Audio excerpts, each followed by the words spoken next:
Miggy, mic check. Miggy, mic check. What's happening? It's the Random Show, episode number what? Episode number what? Episode number what? I think 58, because I'm actually not too sure what it is. I think it's 58. It should be 58. Random Show with your host, your well-endowed host, your well-moisturized and lubricated and hydrated host, AgostinhoZinga. How you doing? How are you guys doing? How are you guys doing? When someone watches this back, the intro is a little bit messed up because I couldn't get the scenes correct, but hopefully you guys enjoyed this. I'm trying to come like a proper stream and have like little intro music and shit, but it didn't really go the way that I needed it to go. But you know, we try, we do a little bit of effort, we see what works, we see what doesn't work, and we try again, and we keep flipping, fine-tuning it until it gets to where it needs to get to. But yeah, 58 of the show. Teju, no, this is not a live DJ live stream. DJ live stream is tomorrow. This is just a random show where I rant and rave about stuff in culture, stuff that I see, of course, on the interwebs, and we all kind of have a bit of a laugh about it on the stream as per usual. So nothing too crazy, but you know the deal. You know what I'm on. You know what time it is and whatever. We'll get the camera. Yeah, so yeah, that's what it is. Random Show, back again. Hope you are all well. Everyone tuning in. As per usual, I do not ask for much on this show, but if you can and you do enjoy what you see, please make sure you're smashing that like button for me, pressing that like button for me, tapping that like button for me. Whatever you may do, tap the dislike, tap the like, whichever one, but just engage and let the algorithm know that you're absolutely engaged and you're participating with this content. If you want to subscribe and find out other things about me and get notified about my podcast and about my DJ live stream that somebody mentioned in the chat, then of course subscribe. And of course, if you want to donate to the Beer and Ket Fund, the fund that's going to allow me to get absolutely scraddled when it comes to the end of Sober October, which is fast approaching. I think the last proper full week, is it next week, the last proper one? Yeah, the last proper full week is next week, so the end of Sober October is fast approaching. So if you want to sponsor my alcoholic intake, my whatever else intake that I have, then make sure you donate to the Beer and Ket Fund. The donation link is at the top of the chat. It's a pinned comment. Click on there and get involved. And like I said, if you don't want to do that, then feel free to just make sure that you're liking, make sure you're participating in the chat and hanging out and being a good hang with everybody that's going to join in. As per usual, this is going to be a random collection of stories and clips and articles and whatnot I want to talk about. This is going to be partly a makeup session for last night where my Wi-Fi unfortunately cracked out midstream. So anybody that was around then, please forgive me, my bad. But I'm going to try and make this up with this stream that we got going on. So we're going to take our time, we're going to go through some things, and hopefully we're going to have some fun along the way. As per usual, as a disclaimer, please keep the LOLs and the laughs only for this stream. Don't go and harass anybody that's on here that we're going to be taking the piss out of and laughing at. It's just a bit of banter. It's nothing too serious. Let's just keep it nice and easy. No need to go crazy. No need to go crazy. So, first things first, just so I can say to go crazy, have you guys heard this story about this guy called flipping Darrell Brooks? Are you guys all aware of this? Are you aware of this story about this guy called Darrell Brooks? So essentially, Darrell Brooks is the guy who drove into that crowd of people. Do you remember that story? Where some guy drove into a crowd of people, and I think it was like a red pickup truck or something. I think that was the one. I'm pretty sure that was the one. I don't want to Google the images just in case it kind of puts up some distressing stuff, but I'm pretty sure that's the guy that drove through and kind of plowed through all those people as they were just, you know, hanging out, flipping, you know, enjoying a Christmassy type thing. I forgot which one it was. One of them along those kind of lines. And he is now representing himself in flipping court.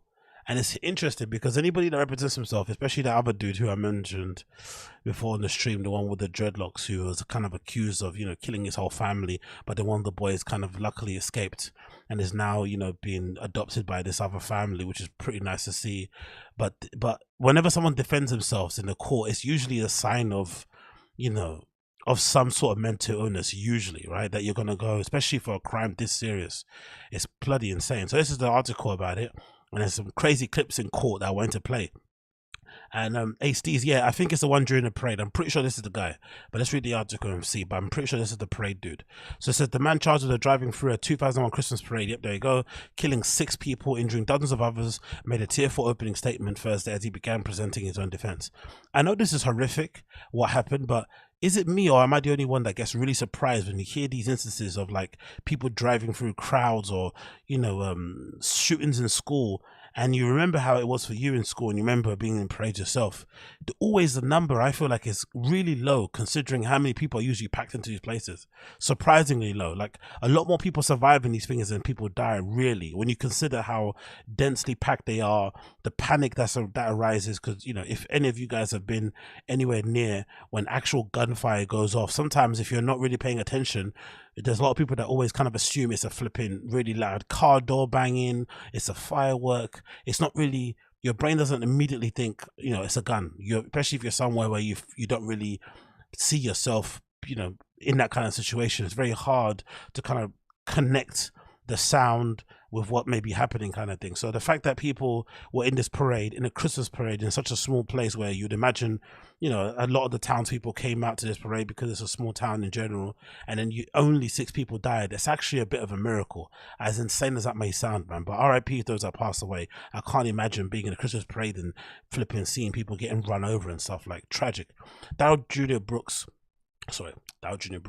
Jesus Christ. Darrell Brooks Jr., who waived his right for an attorney and has been representing himself in a month-long trial filled with disruptions and outbursts, said the incident was not premeditated.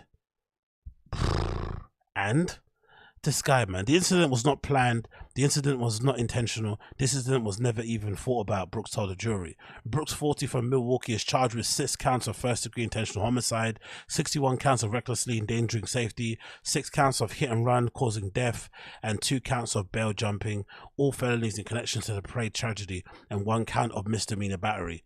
The defendant gives an opening statement. Brooks was visibly emotional as he talked about the impact of the families of the victim, the community of Waukesha, and his own family. He removed the face mask he has donned for most of the trial so the jury could see him for who I am.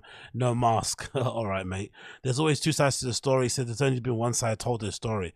What is, honestly, is this a form of like psychopathy? Is this narcissism? Is this delusion? What is this about this guy? Like, what is this about him? Like, he's legitimately making it about himself, like he is the victim in this, and he's acting as if, like, I don't know, that he bumped into a couple of cars and left some dents. No, you left 6 people dead and countless injured. This wasn't just like a, you know, a minor sort of like traffic accident or something. This guy plowed through a Christmas parade. What else do you think is going to happen? I really don't understand this guy, man. I would love to see if there is a psychological analysis on him or something, man. Yes, big up Uche. Big up. Good to see you. Let's continue. Brooks' opening statement came after attorneys with the district attorney's office rested their case following more than a week and a half of the testimony. Prosecutors questioned witnesses who were at the parade, officers involved in the investigation, and residents of the neighborhood where Brooks was ultimately arrested. They showed videos of his car striking people and displayed the items of clothing Brooks allegedly discarded after abandoning the car.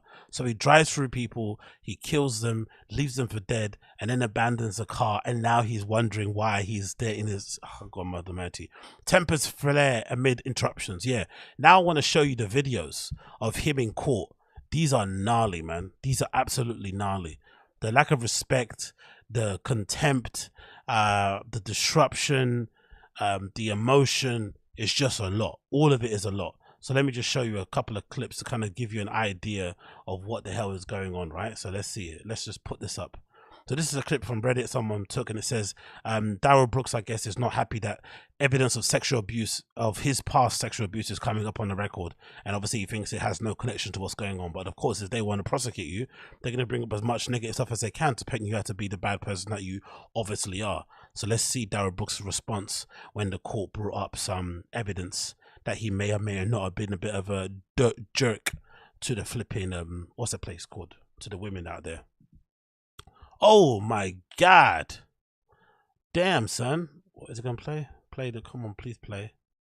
Why does it go so quickly? What happened there? Okay. Hey Zinga, You've made my night shifts at my dead-end job a bit more bearable. I'm joining the military next week, so probably won't be able to watch any more. Just wanted to say thanks. Think of me when you're in the K-hole. Yeah, big up Flazzers. Big up Flazzers. Thank you so much for the $61.45 super chat. Good luck to you out there in the army. I always wanted to actually join the army. That was one of my kind of childhood dreams. But then when I mentioned it to my very conservative, very African family, they shot my dreams down and told me to keep my head in the books, go kick that ball and stay outside, but don't go too far. So big up Flazzers regardless for holding it down and being in the army. And I'll do my best to entertain you for the little time that you have around, my guy. Big up, big up, big up. And of course, when I'm K-holed out, when I'm monged out in the corner somewhere with my t-shirt covered in fucking dribble and goo and one shoe missing, I'll be thinking of you, sir. I'll be thinking of you. So let's go. Let's hear Darrell Brooks' defense.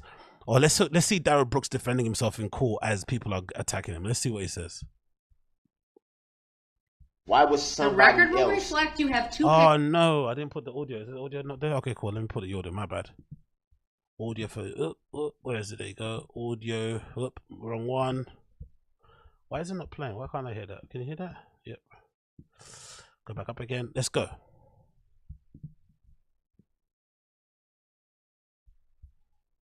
Pictures that you believe were from this witness. That I know he's from. No, that you believe. That I know. All right, I'll ask the state their position on all of this. My position, Your Honor, is that these pictures, first of all, should not be admissible. One, because of a discovery violation. We've never seen them before. Two, because we have reason to believe that he did not get them from Erica Patterson. He is on a jail phone call talking to his mother, Dawn Woods, about Dawn Woods sending these photographs to him. Now, that's a lie. I object to Let that. the state make their argument. This nigga thinks he's on a fucking radio interview or something, right? You think he's on a podcast or something, bro. You're in a courtroom, man. Simmer down, brother. But this is what happens when people defend themselves in here. It doesn't end well. God damn it. Without interruption, sir. That's a lie, though. three, I believe that these photographs are designed to make a suggestion to the jury that Erica Patterson is a bad mom. I think that is what the defendant is trying to do. And if we're going to go down that road, then we would be forced to counter that claim. First of all, it doesn't make her an incredible witness, if it's even true. And second of all, if we go down that road, we would be forced to counter that claim by pointing out that not only does the defendant not live with the child in question, he doesn't live with any of the other children that he has. Ooh. He impregnated Erica Patterson when she was a minor in Nevada, and for doing so, he Oh, holy shit. Holy shit. He chose violence, bruv. He's supposed to say he might be a pedo. God damn. Isn't it funny, right? People have the tendency to drive a pickup truck into a crowded group of people, families and kids and old people included, out on a Christmas parade, may or may not be somebody that you would describe as a pedo. Isn't that interesting, huh? Isn't that interesting? The correlation between being a murderous scumbag that drive cars into crowds of people and also being somebody that has a penchant for ladies who are underage who you can easily manipulate. He was convicted of statutory sexual seduction, pled guilty in March of 2007 to that felony offense, and is a sex offender on the registry as a result. Oh my god, he's a registered sex offender. Holy god, that's horrible. Today, actually, the other day, the lady next to him is smiling. Today, actually, I was filing some documents online and stuff, some local council type of stuff, and you had to kind of put on there if you're convicted, if you had criminal history, all this sort of stuff, and it had it had a stipulation. I think on the document I was filling out, it had something like, have you been convicted of a sex crime? How are you on the sex registry list? It was like a breakdown of it, had 4 or 5 questions. I was thinking, raw, imagine living your life where you have to click yes, yes, yes, yes, yes on all that stuff like day to day. And also, it's just a yes or no question. It's just a little tick box you do. If you are on a list, you just click no, and it's perfectly fine, isn't it? I've always wondered that, actually, if you do have a criminal record, because people always say, oh, you get a criminal record, you can't get a job. But if you go and find a job for yourself, wouldn't you just not tell them that you were in prison? Isn't it that easy? Just don't tell them. And if they ask you about your gaps in your employment history, just say you were, I don't know, just say maybe you were like Flazzers and you went to the army. I guess if you say you went to the army, they might want proof, right? Or maybe you say you went traveling or something. Would that work? I went traveling. I was in the monastery or something. Or yeah, I was. You can't say monastery really, can you? To be honest, but I guess you could lie if you've been to prison. It's not going to be hard to kind of hide it. The same way it wouldn't be hard to hide it if you were a registered sex offender. You could probably get away with it and nobody will know, unless you have one of those apps in your area where they expose. Have you got that in America? I think we had that in the UK too. We had this. Someone built like a map, where they kind of like had this thing where you could scan your area to see if there's any registered sex offenders live in your area. Have you guys got that? It was a pretty crazy app. I'm not sure if it's still on the App Store, but I remember it being a big deal here in the UK. Like someone made an app where you could find local sex offenders, and it turned everyone into fucking Batman. You know what I mean? For all the wrong reasons, and obviously along the way, some people got wrongly accused of being one, and they weren't because they had the same name or something, or they were relatives. It was flipping horrible. I'm not gonna lie, man. Or what people saying here. Some jobs do background checks. Sex offenders should not be allowed outside and let alone drive. That works until they do a crib check. Oh, okay, cool, that's true. CRB check. We have the website too. It shows people all over. Yeah, it's proper scary, man. People say here in the USA you need to give names of the people that can call to vouch for you. True. Yeah, true. Okay, fair enough. Massachusetts, we have a town registry and a police station that you go to have a look. You can look at the site anytime. Jesus. Okay, cool. So I guess you can't get away with it. My bad. So I guess we have to all email Crystalia together and tell him that he better stick to comedy, innit? So if there's any causation that would lead to Erica Patterson being a bad mom, Mr. Brooks has a direct role in that causation. And that's Furthermore, I object to that. I'm not because done. that's a lie. Let him Because at the finish. end of the day, Let him finish. If we gonna open it, Saying that's a lie when you're a registered sex offender is horrendous, isn't it? That's a lie. I didn't. It's like, sir, you. you're on that. No, since he want to make a record and not be accurate, so let's be accurate all on the record. Since you think you know so much, Once so again, we can Mr. open the Brooks door is on. being We can loud, open the door on how old she told me she was. When we met. interrupting. We can ask that question He is- too. Then Oh, he's going for the defense that she told me she was overage. That's why I slept with her. That is the worst defense ever, isn't it? That's like saying I have black friends after you said something racist. Oh, well, she told me she was 21. Oh, really? And you just took her word for it, right? No checks, no asking anything, no wanting to see ID, no questions asked, no meeting the parents, nothing. You just took her word for it. And also, what are you doing with an 18 or 17-year-old in the first place anyway? Honestly, this shouldn't be funny because the crime was horrendous, but I hope this guy gets convicted. Really do. Yeah, someone said under the jail, I want this guy to be convicted. He needs to be convicted. It's just, you know what he needs to be convicted for? It's the arrogance. It's the arrogance, man. The arrogance alone should have him flipping locked up. This guy is on another level. Over the Did you top ask that? animated Did you right know now. that? Mr. Brooks, I'm ordering you to sit down and to let the state no, finish. no, I'm not going to sit here and let somebody be inaccurate on the record and lie on the record. Right. Under Illinois versus Allen, I've warned him repeatedly. He's being removed from the courtroom. And you know what? Let me dial that back. We're just going to take an early lunch, 1 hour. We'll be back. And unless he brings that letter and he can show it is inadmissible, she will not be questioned. And under 906.11, I will declare the cross-examination closed. Thank you. We're in recess. 1 hour. Oh yeah, and I've been told, by the way, the reason why he's allowed to like talk all this nonsense and be, you know, belligerent and interrupting stuff. Allegedly, this court case has already been held up because of COVID and all that sort of nonsense. And people are saying that if they sort of like, he's basically trying to derail, you know, as flipping Darkside Phil would say, the court case. So if they let him derail the court case, it could add more delays to it. And the families of the victim obviously want to see him buried under the jail. So they're basically saying, don't react to anything he says and just steamroll through it. They're happy to let him, you know, shout whatever he wants to shout as long as the flipping court case gets done and he obviously gets found guilty for the crimes that he obviously committed and stuff. That's what they want to basically do. And that's why he's been allowed to say all this nonsense. Get your facts straight. So let's open the door on all of it then, so we can get all of it on the record. Since you think you know so much.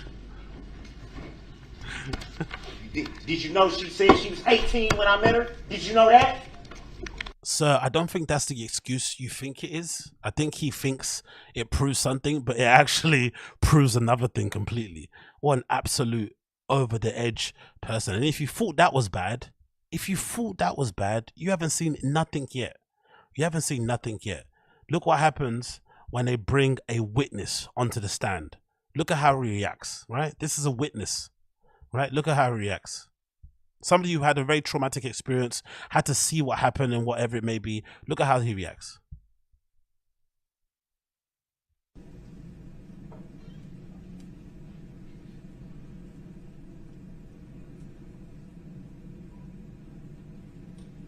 So what other details do you not recall? You're under. How does someone recall the details that they don't recall? Yeah, that's what I wonder. Sustained How is can to you the recall form some of the details, not question. others? Seems very funny. Seems almost as if This nigga's watched too many movies, isn't it? Same like the other guy who flipping got who tried to kill his whole family, that black dude with the crazy hair, right? With the Florida hair, with the dreads coming out all over the place. They've watched too many movies. They legitimately think they're in fucking some TV series, isn't it? Like Law and Order or something. With his flipping hands behind his back and stuff, like with these flipping with these what do you call them? With these open-ended questions, right? That he's kind of throwing out there. These propositions that he's putting forward. Absolutely horrendous guy, man. No respect, no decency, no nothing. Look at this dude. you're recalling what you want to recall and purposely not. Objection. Don't- Badgering the witness. Yes, sustained. You do not have to answer that, and you are warned. You may not badger or argue with this witness. Next question. Badger or argue. What do you mean? I knew he'd say that. I knew he'd say that. He doesn't know that. He doesn't know what badgering or arguing means. He doesn't think he's arguing. He thinks this is a conversation. That probably says a lot about him as a person, isn't it? That he thinks this is a conversation. This is just him inquiring. I'm just asking questions. I'm not badgering. Next question. What do you mean?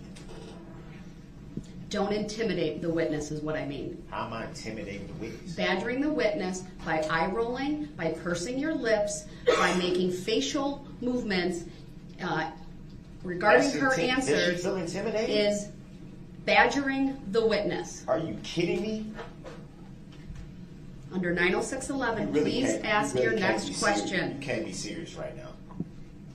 Intimidating the witness. What have I done to intimidate the witness? The last question was badgering, which is a form can But you be. said Mr. Brooks, I've made my ruling under 90611. specifically Please said ask a intimidate. question or I'm trying I will to merely, stop the How questioning. did I intimidate? Under 90611, sub 1, sub A, sub B, and sub C, ask your next question or the questioning of this How are witness you will even a end. judge? How are you even a judge? Oh Okay, my step down, god. ma'am. Thank you. How are you even a judge? Come on, man. This must be all about the 62Q trust, right? That you want to be the beneficiary of? I'm going to give the jury their closing instruction. We are done with testimony for today. Please do not. Like I said, what I've read is that the families have all said they want the judge just to keep steamrolling through. They don't want this to be delayed any longer, so they're just letting him say whatever the hell he wants to say so that the court case can get concluded. But in the process, he's basically bringing a court case into disrepute, whatever it may be. So it's pretty insane to see in real time, man. This guy is an absolute psycho, like legitimate psycho. Like, I don't know how he's able to get away with this, man. It's absolutely horrendous, to be honest. And yeah, I hope he does get buried under the jail. I'm not gonna lie. Like, the guy fucking ran through a flipping Christmas parade. I just can't. What I want to understand, personally for me, is what his defense is in general. Like, because I think in one of the articles or one of the things that I read about him, he's saying something along the lines of like, it wasn't intentional. So that he didn't set out to go and kill those people. It's something that happened as a consequence or something. So he's maybe saying, oh, I was arguing with my girlfriend at home and, you know, having a marital dispute and whatever. And I went to go clear my head and then, you know, I blacked out sort of thing. That's basically what his argument is. But I would imagine if you were trying to go for that blackout sort of defense, you would want to kind of gain sympathy somehow, right? You'd want to elicit sympathy. You want people to feel bad for you, oh my God, man, how hard it is in the economy. He didn't have a job. All this, you'd want to have that, right? But he's just not even trying to be likable or to try to get people to understand his point of view. He's essentially offended that he's even having to defend himself. He's offended that he's even being charged. Like, he shouldn't be getting charged at all. That's a really crazy part about it, man. But again, that maybe is a form of narcissism. Maybe it's a form of psychopathy. Maybe he's just mentally unwell in general.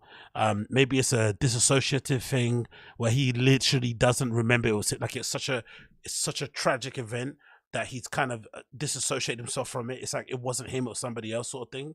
I don't know. Or maybe he's just a complete psychopath. I'm not really too sure. But either way, exactly, yeah. To people, Eddie made a good point there. His defense is insanity, but he was declared contempt enough to be his own lawyer. Exactly. How the hell did that happen? But you know, God bless the families who were willing to kind of sit through that whole thing. I can only imagine how stressful that whole entire thing was, man. But yeah, big up everybody that was in there, and hopefully the guy does get buried under the jail, because what a heinous crime. What a cowardly crime, those kind of things. I hate that. I hate that stuff when you make other people collateral damage. Because I have this thing, again, it's not to minimize the issue, but I have a thing where, like, you know, when you're out and you're at the club or something, or in a bar, and there's a guy or a girl who tries to, like, make you a part of their night. They try to make you a character in their fucking storyline of their fucking night out. And they come around, oh, do you want a shot? They try hugging you and stuff. They try to invite you to their friends. Like, just being, like, annoying. I hate when people do that. Like, have your fun, enjoy yourself. Like, because I know I do. I go out and get absolutely blasted. But I don't try and bring everybody into my chaos or into my fun. I just do what I'm doing and just keep it moving. But there are people who kind of do that. And I think this is the same sort of thing. Do you know what I mean? Where it's like you're having a marital dispute, but then you take out your anger and frustration on innocent victims who have nothing to do with it. Go and fucking deal with your, obviously don't deal with your wife in the way that I'm thinking. Do you know what I mean? Don't go and do anything crazy with a fucking wife beater on, but deal with it at home. Don't take it out on others who had nothing to do with your marital dispute. That's the thing that really annoys me. It really fucking grates me, because those people, do you know what I mean? They didn't know what hit them, bro. Literally didn't know what hit them. They're out there on the Christmas parade, just chilling, enjoying themselves, and then bang, this absolute idiot comes out of nowhere and he absolutely ruins their lives. Do you know what I mean? To the point where I'm assuming families have probably never recovered from that whole thing. It's absolutely horrendous, man. I absolutely hate it. Hate it. But again, you know, who am I in it? Who am I? Let's move on. I want to quickly mention this. This is a post courtesy of Hypebeast, and it's regarding fucking Post Malone. I have a thing, right, where I've basically said in general, my thing, this is the kind of, yeah, my thing in general has been this. I have a real disdain, what's a disdain, but I think it's really important for guys in general to play some level of sports when you're growing up. It really is important, just so you have pretty decent balance, coordination, and the ability to sort of brace yourself for a fall. Because I feel like one of the things I kind of enjoy as a pastime is watching videos of people falling over.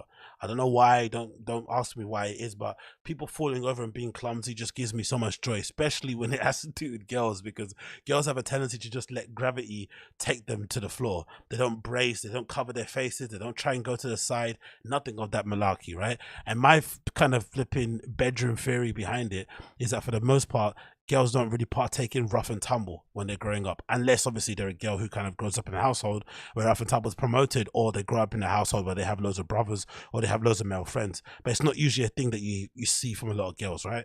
In the same way that most of my male friends, I know I have fucking loads of scabs and scars all over my legs because of the times I've been playing football, skateboarding, fighting, whatever I've been doing, running around, jumping over walls. So I've always got some sort of scab or whatever mark all over my legs and covered. And you don't really see girls like that with, you know, fucking bullet wounds all over their shins. But I think it's important in general for dudes to do some level of sports, because once you get older, you don't really have time to do it. You get fat, you get lazy, you maybe get in a relationship, you get a dog, you get a good job, and you chill. But that baseline that you have of being able to throw a ball, being able to jump, being able to run, all that sort of stuff can maybe come in handy later on down the line. And a good example of it is fucking Post Malone. He fell over again. This guy fell over again. You know that time where he fell over in the flipping stage show and he fell down the flipping hole that you're meant to come up, and he went down in it, and allegedly they said he cracked his 3 ribs, and he still continued performing, which was a fucking horrendous lie. I've watched too much UFC. I know what 3 rib pain looks like, or 1 rib pain. I can't imagine a singer dancing and stuff and moving around will be pretty okay to do that. So he ended up falling over again and busting his ankle on his show. And it's annoying because I'm a big fan of Post Malone. I actually like his music. I think he's incredibly talented and probably doesn't get the respect that he probably deserves. But this is a reason why most guys should play sports, in my opinion. Tell you what, there's little holes in the middle of the stage where fire comes out of, which is pretty fucking bad. I just twisted up my ankle a little bit over on that hole there. So if my dance moves aren't 100%, you gotta forgive me tonight, ladies and gentlemen. I'm gonna do my best. One of the greatest jobs in the world, isn't it, being an artist? He sounds fucking hammered, but he's probably a functional alcoholic in the same way that Bert Kreischer is, and he's able to dance, sing fucking circles, one of my favorite tracks from him, and, you know, belt that out. The good thing about him also, he actually performs. He doesn't actually have a vocal track in the background, but the guy fucking busted his ankle just walking around the stage, not even dancing. That's why it's important to make sure that you do a sport, because sometimes even twisting your ankle, if you've done a sport before, you can kind of, you know, you can you can kind of break yourself. As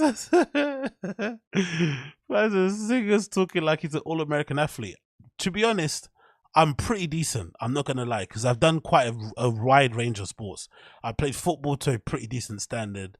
I ran track through my school. I did cross country. I did a few half marathons and stuff in my adult age. I used to skateboard a lot, so I'm pretty okay. Do you know what I mean? When it comes to having good balance, being able to jump, being able to run, being able to skip, I can do a pretty decent amount of burpees, unbroken, with good form. Do you know what I mean?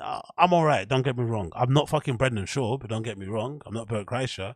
I don't have the Mickey Mantle gene, but it's pretty close, bro. I got the nigger gene. That's what I got. I got the nigger gene. Nigger gene. Sign of danger. That's me. Sign of danger. Run, jump. You know what I mean? That's what I do. I got the nigger gene. You can't catch me. You're too lucky. But anyway, let's continue with this one. Another one to talk about here quickly. Where is it? Where's the video? Have I got it here? Cool. This is the one. So, one of you has to explain to me what the deal is in the US when it comes to gun laws, because this case really confuses me. I don't understand this in the slightest. I really don't understand this. I don't get it whatsoever. So I'm sure most of you are aware of this, but this incident happened somewhere in the States. I'm not really too sure where. I'll read the article and will kind of give us an idea about it. But essentially, black dude and his girlfriend are in a shop acting out or doing something belligerent. Firefighter guy, the white dude, gets into a confrontation with them in terms of arguing, telling them to shut up, whatever happens. They have a little man chest bump situation. The chest bump situation spills out to the outside, and then they engage in a fist fight, right? So both guys are gonna fist fight, which is fair, happens all the time. It's annoying, but it happens. The white guy gets the better of the black dude, but the black dude happens to have a gun. And then he's getting the better of him on the floor. The girlfriend's screaming and worried that her guy might get absolutely crumpled and, you know, squished like a pea, or like that guy in Game of Thrones. So she goes and then reaches for the gun from the black guy and holds it in her hand and keeps telling the white dude repeatedly, stop, stop, stop, stop, stop. And this is where the video picks up on. Let it go! Let it go! Stop! Stop!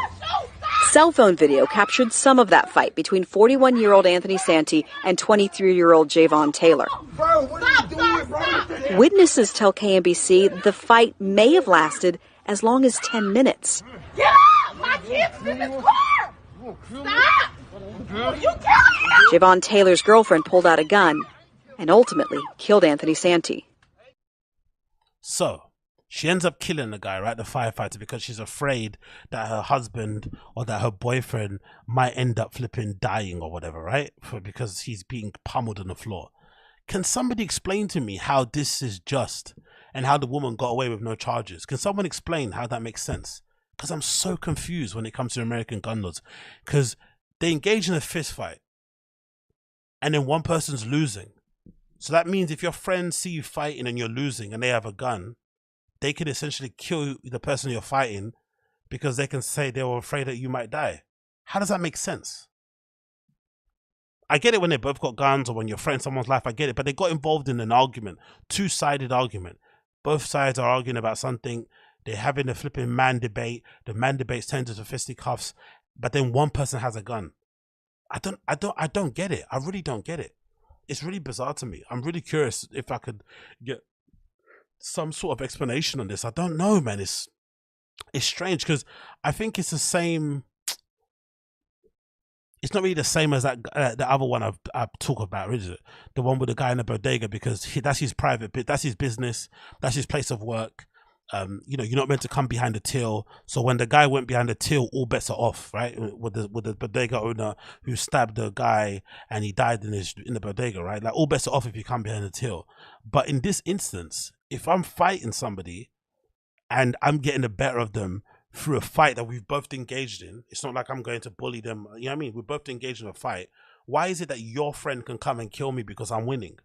That's a bit mad, isn't it? Like I don't know. People, what's everyone saying? It's only allowed because the George Floyd thing. Josie Master says you can defend yourself +1. So if that's a knife via gun, it's okay since it's escalated. Okay, fair enough. Chris Mack says you'd have to look up the stand your ground laws or castle doctrine for info on us on US gun laws and what's to consider legal killing. Okay, fair enough. Devlin Denver says case she didn't have to stand her ground. It wasn't her fight and not her property. Crazy story. If I was the king of America like Putin is Russia, I'd ban all guns except the shotguns. She was saving her husband's life. I don't agree, but that's law. Yeah, no, true. No, don't get me wrong. I have sympathy for the woman because I think in general, if you're a woman and you've never been involved in a fight, or just anyone, doesn't matter if you're a man or a woman, if you've never been involved in a fight and you see someone that you love in a fight and it looks like they're losing, it can look really frightening to you because you've never been involved in a physical, confrontation or whatever it may be called, right? So I get how you can be really nervous and you could feel, oh my God, person might die. Because you see a lot in those fight videos with random girls screaming in the background. But to go to the point of pulling out the strap with an extendo clip on it and shooting the guy is like, it's pretty crazy. But actually, let me check out the article because I think the article gives some background into the whole story because the story is pretty wild because essentially some people are putting that meme because the white guy that died, some people are placing that meme about fuck around and find out sort of meme. You know that white guy that's got the graph, he gets fuck around, find out, because he didn't need to basically get involved and he would have been okay. So this is the article, right? Courtesy of KCTV5. Prosecutor's office will not charge woman following fatal shooting of off-duty firefighter. The Jackson prosecutor's office is citing self-defense and says the woman will not be charged after fatally shooting an off-duty firefighter early this month. We grieve with the family and the community over the tragic loss of life of Mr. Santee, the prosecutor's office said. Missouri law governs this case, specifically self-defense and defense of others, leading us to decline charges after careful review. Anthony Tony Santee was fatally shot on the afternoon of October the 6th outside of a Roadstar gas station at the corner of US 40 Highway and Sterling Avenue in Independence, Missouri. Santee, an off-duty firefighter, was ultimately declared deceased upon arriving to local hospital. In the evening of the shooting, a witness spoke to KCTV5. She said the firefighter was in the store behind another man, who's a black dude, I'm assuming, who she said was hassling the store clerk. The firefighter, she said, told him not to be disrespectful and to leave the store. She said the two men then started the fist fight outside. So just a standard thing you see in most places, right? Two guys get into an altercation, or one guy is being belligerent to the staff.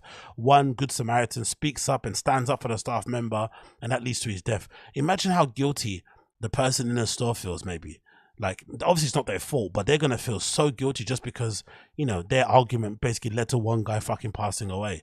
The amount of lives destroyed over this stupid thing with male pride and ego is nonsense.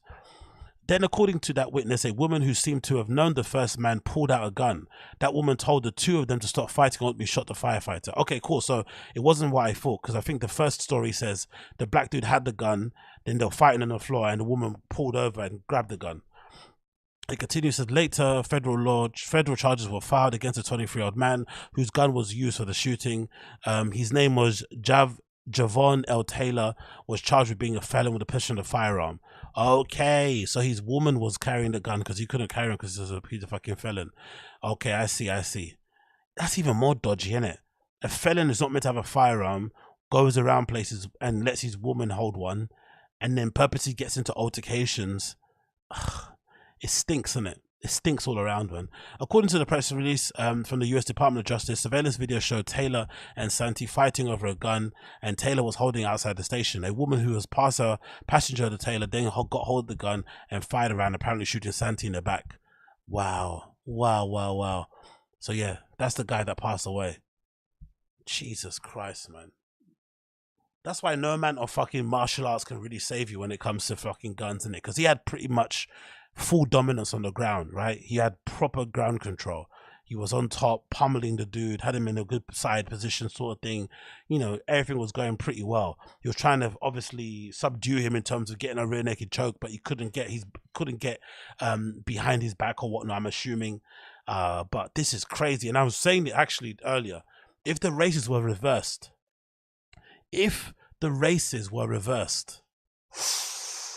ooh, just imagine what the news would be like if the races were reversed. Just imagine. But yeah, what a tragic story for everybody involved, man. I don't know. I just think it's unfair, personally, that I can get into a fight with somebody, I'm winning through no fault of my own, maybe because the guy can't fight, maybe because I can fight, who cares? I'm winning.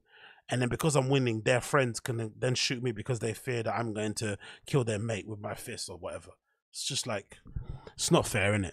So I guess that's why in general, most people should just always avoid physical or any kind of interaction or any kind of altercation with people, because you never know what people are carrying. You never know what people are up to. You never know what they're capable of doing. Just leave everybody alone. So if somebody's getting into argument with a store clerk, it's not your business. Leave the premises, call the police if need be, but you shouldn't be going around like trying to be like your Batman. Just leave it, because now one family in the Santi case doesn't have a dad, a father, a dad, a husband, a brother, an uncle they're missing out on, and the other family also is going to get completely harassed, I'm assuming, because it's probably a small town, right? They probably live in an area where everyone kind of knows each other. Their kids are going to get harassed. It's going to be horrible. They might have to move. So many people's lives have been destroyed through that one little action in there, man. It's really, really upsetting, to be honest. I'm not going to lie. Super, super upsetting. But anyway, I guess what can you do? What can you do in this situation? Let's continue on. And let's talk about this, actually, what I had on a clip going forward. Have you guys seen this? This is super, super, super piss take. So this was taken from the Fire and the Kids subreddit, and it features a sponsored post by the Houston Improv, a comedy club over there, where they have this little graphic that they put out that features Shane Gillis, a guy called Tony Baker, who I'm not familiar with, Trevor Wallace, who I know from his YouTube and his social media posts, and Brendan. And on all three of these guys, it's got almost sold out for their weekend dates, and on Brendan, it has nothing on there. And obviously, it was I don't think. For me personally, I think it was purposely a bit of a troll, because obviously Brendan Schaub's, on social media, everyone knows kind of, he's maybe one of the most disliked flipping comedians out there. But for a comedy club to get involved in it, I think it's super lame. Personally, for me, I don't think it's cool in the slightest. I think it's really lame. It's funny for us to watch and shit, but I think it's incredibly, incredibly lame. Oh, people saying it's photoshopped. I don't know if it's photoshopped, but I hope it is Photoshop, because I think this is really lame. I don't think comedy clubs should be getting involved in the banter and stuff like that, wherever it may be. Because at the end of the day, if he's bringing bums and seats, and he's bringing people in that place, and those people are going and buying beers and buying chicken fingers and tipping the hot waitresses and shit, it's good for their business. So why would you take the piss out of somebody just because everyone else is taking piss out of them online? This is just like and it's plus there's a small fringe of people who do it also. It may seem like there's a lot of us. I know there's 100,000 flipping homeless cats out there, but really, there's not really a lot of people who go to his show and say things in real life to him and whatnot. So I don't think clubs should get involved in this kind of stuff. I'm not really a fan of it at all. I think it's pretty unprofessional. But in terms of catching LOLs on our side, it's pretty funny, right? It's pretty funny. We can laugh at this and whatever, poke fun at it, but God Almighty, man, like a lot has to be said. I don't think I've said it before. I think I have said it before, but we have to give the guy some level of credit for his ability to just keep going. Because if that was me and I was working in the industry and all my peers laughed at me behind my back, laughed at me in front of my face, I had a whole army of people on Reddits and on social media wanting to remind me, now on YouTube, wanting to remind me constantly how rubbish I am at my job, I would quit. I really would just quit. It's not worth it. It's not. No amount of money would be worth me being publicly embarrassed all the time. So the fact that he's able to get up every day and continue to do comedy, even though deep down he knows he's probably terrible at it, even though deep down he knows other people think he's terrible at it also, it takes another level of resilience that I don't have. Honestly, I don't have that kind of level of resilience, that level of steadfastness, that level of resolve to just hang in there and say, you know what, I don't care if they give me 1.1s on IMDb, I don't care if I'm, you know, my flipping special on YouTube is getting absolutely bombed to the dislikes, I'm gonna keep turning up and showing up because I need to show these people my comedy. I need to remind them of what I'm doing. And talking about comedy and reminding people about what you're doing, should we check out a new clip of Brendan doing stand-up? I haven't watched the whole thing, but there's a new clip that got put out that I actually downloaded because I want to watch it properly without the Instagram horrible player of Brendan at, where is he at now?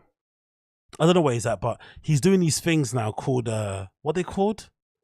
I think they're called like Green Room Diaries or something. It's a new thing he's doing now, where essentially he's going to these clubs and trying to create comedy bits whilst he's there that are local Pacific, like that are kind of local influenced, right? So it's like, oh, I'm in an area, I'm going to talk about somebody that's from the area or loosely associated with the team or whatever, and you create a bit around it. So trying to basically write on the fly.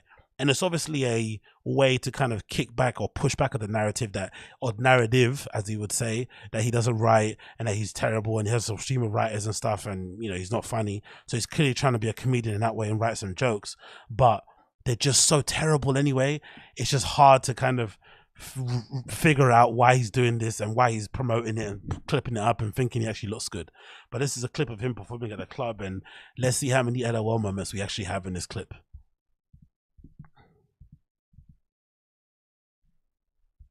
Oh, let's go.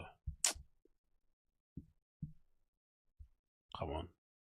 Move. I called when the pandemic was over. Your boy called it. Because this isn't like inside LA politics baseball here. You guys get this reference because it went viral for everybody in the world. Because the mayor of LA, Garcetti, piece of trash, he's been shoving masks down our throats for 3 years. Mr. Maskasabaho for 3 years. And then he goes to the Super Bowl last year with the Rams won. He takes a picture next to Magic Johnson without a mask. San Jose, I would wear a mask around Magic Johnson, right? Right?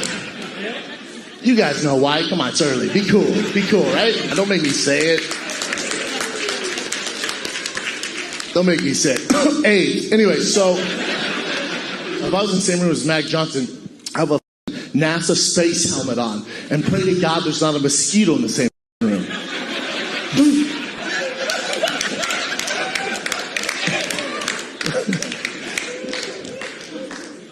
So this moron takes a picture next to Mac Johnson without a mask. One of the interns is like, oh, he up. Click. Tweets the picture out. It goes viral. 60,000 retweets in like 5 minutes. He's getting destroyed in the comments. It gets so bad, they announce he's going to hold a press conference the next morning. I'm like, see, gal, this one, face. This is real. He gets on there, and the first question, this journalist goes, Mr. Garcetti, Mr. Mayor, real quick, you were caught yesterday not wearing a mask next to Magic Johnson. Is there anything you want to say about that? People are pretty upset. He goes, I'm glad you brought that up. Oh my God, I'm glad you brought that up. Yes, thank you for asking. Yes, yes. I was holding my breath.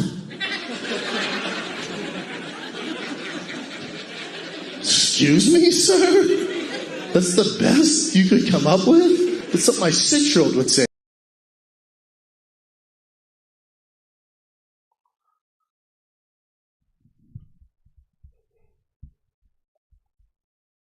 That can't be real, man. That can't be real. That can't be real. That can't be real.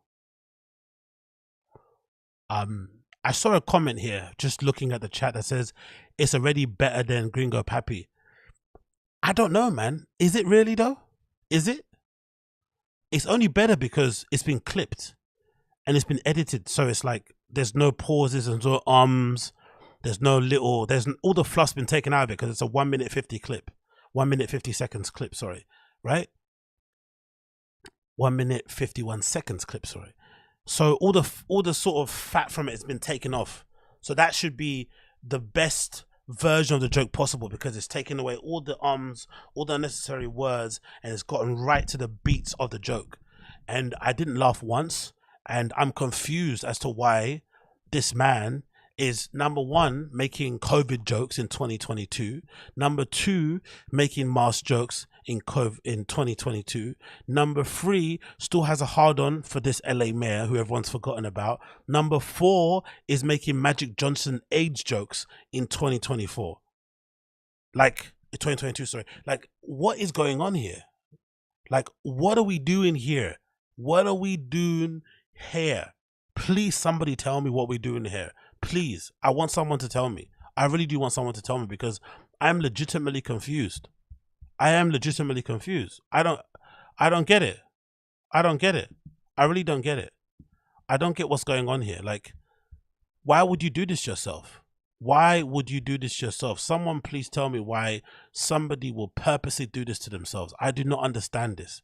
I don't get this in the slightest. It's so confusing to me. It really, really is. I'm trying to figure out, like, why would somebody do this to themselves? Like, why? Why would somebody do this to themselves? And it's interesting because there's bits in the joke where, like, he's trying to, there's obvious bits in the joke that are kind of like callbacks to his stances on COVID. Because obviously most of you would know from the Frightened the Kid, Brendan was really anti-vax and really anti-lockdown and all that malarkey. I think he caught COVID like 17 times. I'm pretty sure he lied about getting the vaccine. He doesn't even have it in the first place. I think he just lied so he could just kind of, you know, get away with kind of going out there and doing comedy shows. He was one of the first people to actually go on tour whilst the world was still on fire. Because now obviously we know it was mostly bullshit. We know the masks were bullshit. We know the vaccine's bullshit. We know all this now. But back when it was on fire, seeing somebody going on a comedy tour when you're hearing all these numbers of all these people dying all around the world was nuts. And the fact that they were doing meet and greets and stuff was just insane. So he's kind of always been a bit anti-vax, or anti-COVID lockdowns and regulations and stuff. But obviously the guy's not brave enough to really step out there and say what he really thinks about it. So he kind of toes the line and whatever it may be. So all these little callbacks are like stuff that he's doing for people that are actually watching the show, but they're not even that funny. Like, even I would wear a mask. Like, what does that even mean around? Like, just say what you actually mean in general, or maybe explain the joke, or maybe don't put it in there. It just doesn't make any sense, man. It's just so bad, so bad. Like,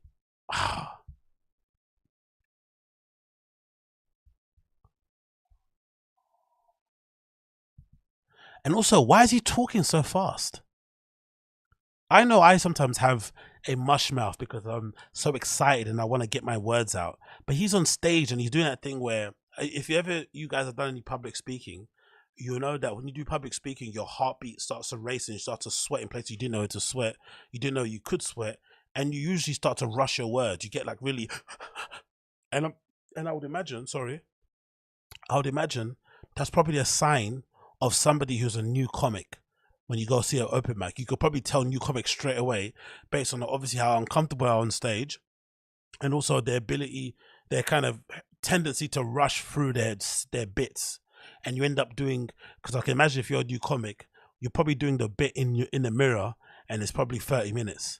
But when you're on stage, it goes like in flipping 10 minutes because you're rushing through and you're scared. And he's still doing that same thing. But the problem with Brendan is that it's not only is that he's rushing like a new comic, he also can't enunciate properly. He can't pronounce words properly. He just can't speak properly. So on top of the rushing, he also has a base where he struggles with words. So it sounds even worse than it probably should sound. Like hair, all this sort of weird stuff he pronounces with. He's probably got a mouth full of fucking nicotine pouches as well. And it's just shockingly bad, man.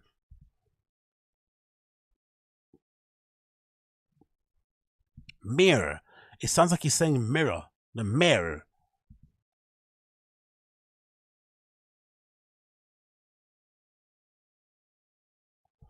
Mr. Masker Saver Ho.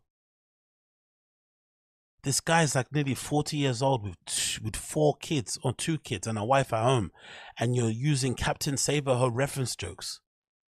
That's like him saying period in a flipping joke thing, or slay, or yeah. It's like, really? You're nearly 40, sir, with 2 kids at home.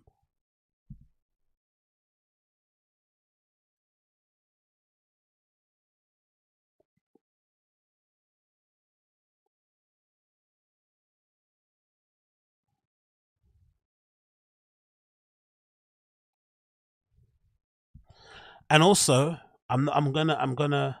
Oh, you know, you can't hear it. Oh, damn, my bad.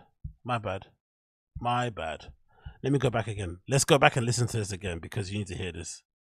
Let's go back and listen to it one more time. I called when the pandemic was over. Your boy called it. Because this isn't like inside LA politics baseball here. You guys get this reference because it went viral for everybody in the world. Because the mayor of LA, Garcetti, piece of trash. He's been shoving masks down our throats for 3 years. Mr. Masker-Saber-Ho for 3 years. Yeah, the Masker Saver, like, how do you even explain how that makes sense? Mr. Masker Saver-Ho. Like, there's a loose correlation between Captain Saver. Let's not go back. No, we have to. If I'm suffering for this, you have to suffer for it as well. I don't care. Everyone's suffering. I can't even try to flipping make sense of it. It doesn't even make any sense. It's not funny in the slightest. No, sorry. Let's take that back. It's the kind of thing that you would find funny if your friend said it in like a bar somewhere, hanging out, and you know, one of your friends like, I don't know, as a passing statement, you're drunk and you're hanging out, and he said, "Oh, Captain Masker Saver-Ho" or something. Maybe that would be funny, like in passing, but it's not something that you would write down and put in a bit and then go present it on the stage. It's not stage worthy. It may be podcast worthy and stuff, and friend worthy, but not stage worthy, which is why I've always said from the very beginning, my number one thing or problem with this guy doing stand-up is that it's a waste of time. He could be doing this or this version of what he's doing on the podcast, just on a higher level, like maybe really putting some time into producing a really cool podcast, having different segments, having interesting guests, having fans call, I don't know, doing something really interactive, making it kind of like King and the Sting, but a little bit more produced. And that would be a better way to him kind of pulling his resources instead of trying to do the comedy thing and the podcast. Because the comedy thing is just, for me, it's just like, for me, this is waste of time, sir. And then he goes to the Super Bowl last year with the Rams won. He takes a picture next to Magic Johnson without a mask. San Jose, I would wear a mask around Magic Johnson, right? Right? You guys know why. Come on, it's early. Be cool, right? Don't make me say it. Don't make me say it. And also, maybe I'm in the minority here, and I may be only put off because he does it. I honestly think the chugging of whiskey on the stage is really redacted, in my opinion. Personally, I think it's redacted, and I think it kind of shows. I wouldn't say it's like unprofessional, but it's not. It kind of takes me out of the moment because I'm watching someone perform. I want someone to perform, come on stage, deliver a 6-set, blitz through it, if it's 10 minutes, 15 minutes, whatever it may be, and then jump off. But I don't want to see you up there, you know, sipping a drink like you're in your living room and shit. Like, I don't know, it's just weird. It's just bizarre. It doesn't make you look badass in general. And for me, it's the kind of thing that you see with somebody who clearly doesn't really have much of a personality. That whole, like, alcohol is a part of my personality. It's just a drink. You know what I mean? Just save them for when you finish the set. It's not that big of a deal. Especially when you got a glass, a fucking tumbler full in that regard. Because I had some people in the comments say to me, "Oh, the glass isn't actually that full. It's just a really big cube of ice." I'm like, yeah, cool. All right, cool. So you're telling me he's drinking the single there, right? With a huge glass of ice that's making it look like a double and a half. Come on, man. Like, that's a big tumbler full of whiskey. It's just a bit excessive and unnecessary. Maybe if you're drinking a bottle of beer or you got a bottle of water, it's one thing. It'll be just as weird if somebody was on stage performing and they had like a mug of tea that they were flipping sipping on. Do you know what I mean? Like, I don't know, man. I don't know. Hey, anyway, so if I was in the same room as Mac Johnson, I have a NASA space helmet on and pray to God there's not a mosquito in the same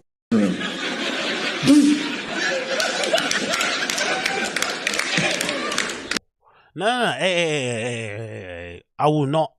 If there's one thing I am, I'm definitely not a hypocrite.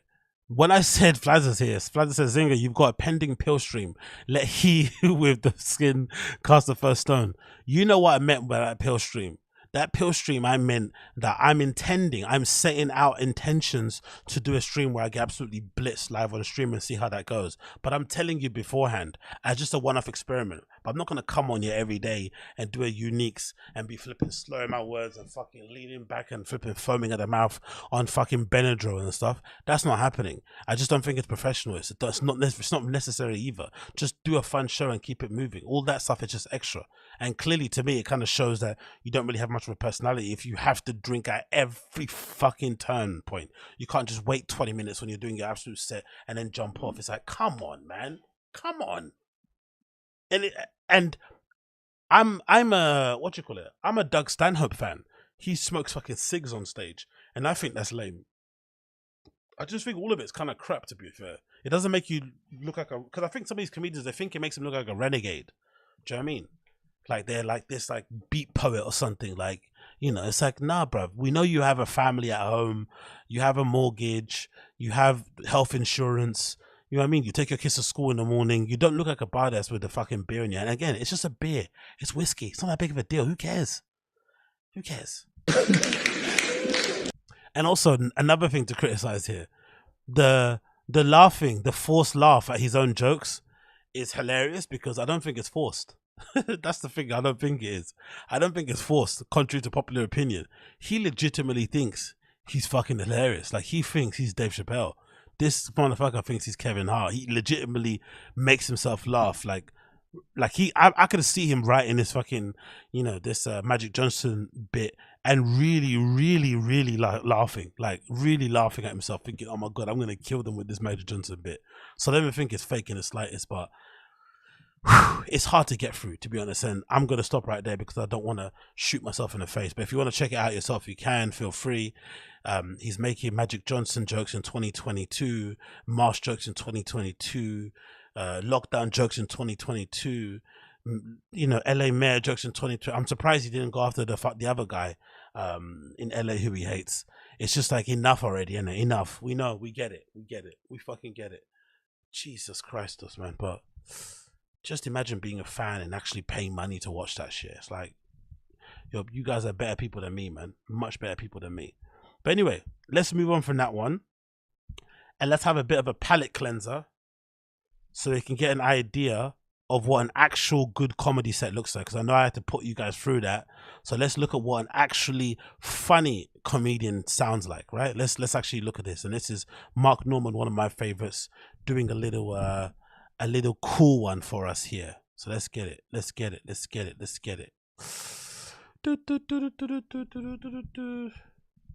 So what's your move? What's happening there? Scene, there you go. Acidic Jews. Black acidic Jews? Is that you, sir? Yes, sir. Whoa, get him! No, I'm kidding. Black acidic Jews. Holy shit, that's a crazy combo, huh? You must have the curliest hair on the planet. Holy hell. Black acidic Jews. What is your yarmulke off to the side, you know? I bet that guy can spin a dreidel faster than any other heave out there, I'll tell you that. Wow, they must have really cut off a lot of foreskin on that dick, I'll tell you that. You could be an athlete and your own sports agent.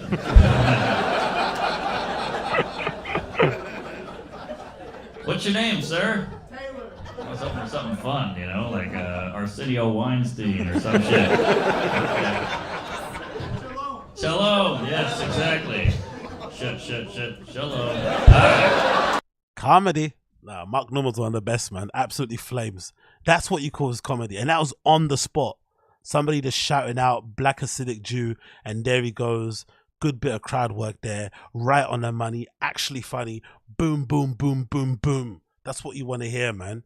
Easy, smooth, not rushing through it. Looking like he's comfy on that stage. He's probably got an 8-ball in the back of his pocket, right? Ready to roll after the set. But guess what? And guess what? You know what Mark Norman's got also? He's got his own whiskey. He's got his own whiskey brand. He's not drinking and guzzling that on stage. He's chilling, having a good time. That's what you should be doing, man. I don't believe in that shit. Honestly, I don't believe in it. I think it's nonsense. But yeah, let's move on. Do we want to move into what was I going to see? What they have in the title of this? I went to check out. But oh yeah, that's it. Let's do this. Let's definitely check out this before we move on. Where is it? Get me on the screen. Let me on the screen. There we go. Let's check out. Who said this? Oh, sorry, Uche. So you saw Mark Norman. Awesome. Actually, I need to see somebody. Who I need to see? Actually, no, I'm doing a live podcast, but I need to see somebody. I'd probably do, innit? I wonder who's actually performing in London soon, because I'm gonna go do a comedy. I'm going to a live podcast show for New Rory and More, because I fucking love that podcast. So they're coming here in London in November, so I'm gonna go check that out. But let me see who's coming to perform here. Comedy gigs London. Let's see who's performing here. If there's anyone that's kind of famous, but I think there's a lot of local acts in it, but I can't think of anyone super famous that will be coming here. Let me see. Let's get it up on the screen so you guys can see. Also Kevin Bridges, James Archer, James Acaster, who's got a really good comedy podcast actually. Oh, okay, Mark Maron's coming in October 22nd, US person. Jim Gaffigan's coming November 13th. Yeah, I think, you know what? I think I might have to do one of these and do a little review for the pod. Maybe I might do that. I might have to do that actually. And actually go and see these people live. Because there's one thing roasting these people and taking the piss out of them online. But let's actually go and see the show and be entertained. Because I actually like being entertained. I'm not going to lie. I had to see these fucking performers perform in their flipping, in their safe spaces. And usually, I've noticed that these people are far funnier when you're actually in person, when you're actually there. It's the ambience of the crowd, a couple of drinks, a couple of cheeky bumps, some flipping chicken fingers in your belly, and suddenly everyone sounds incredibly funny. So I'm definitely gonna go check it out. Awesome.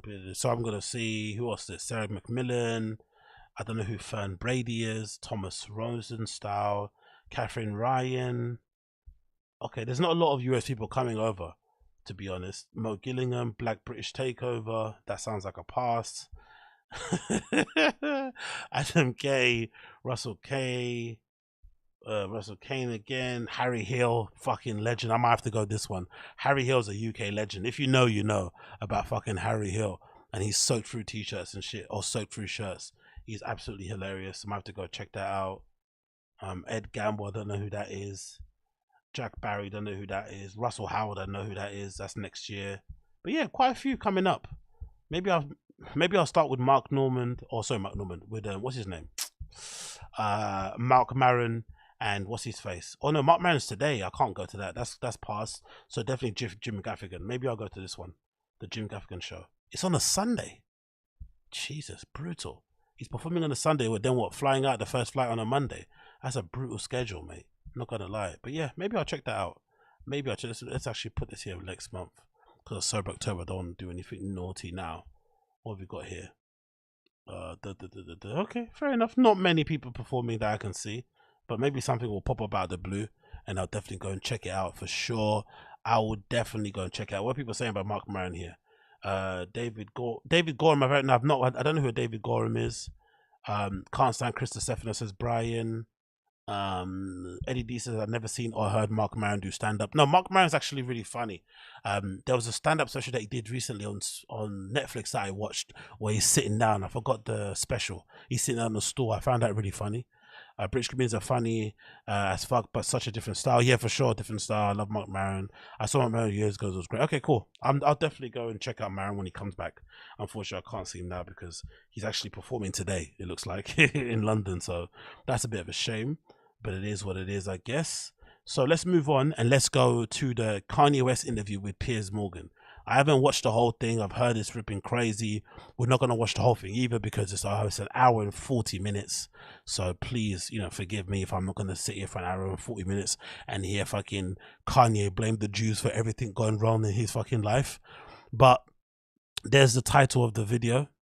If you want to check it out yourself, please do, because I've had comments in my comment section, people saying you're talking too much, you're interrupting the thing. It's like, brother, I'm not uploading these videos or sharing them so you can watch them through my channel. They're already available on very popular channels that you can check out right here. So if you want to see it by yourself and you don't want any interruptions, you don't want to hear my annoying voice, then please, for the love of God, check them out directly at the source. But we're going to pause and clip it and hang around and fuck around here while we watch it live. So let's go and let's hear what Kanye has to say with good old Piers Morgan. Gonna call me names for my truth, but these experiences that I'm telling you about are factually things that I've went through and things that I refuse to keep going through and things that I'm not gonna let my children go through and things that I'm not gonna let my peers go through. No pun intended. Well, look, we are most certainly uncensored on this show, Ye, and I want to give you the time and the platform to really... When the British person says yay, it just sounds funny, innit? We are uncensored on here, yay.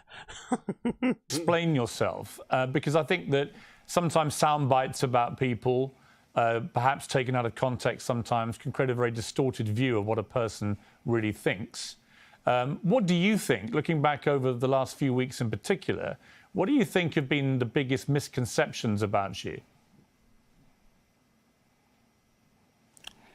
Well, I think there's a left agenda to silence anyone that goes against the agenda. Let's go back to Trump running for office. What's the biggest misconception about you, Ye, Kanye? Let's go back to Trump back in office. Okay. Back in 2015, everyone that was around me in my industry, in the entertainment industry, told me that my life would be over. I would be on the wrong side of history. I've even had threats to my life for wearing the Trump hat. And it even ended up in, you know, destroying my family and also making it where I have to raise my children differently because I actually am a person that's classified as black. You know, I classify myself as Jew.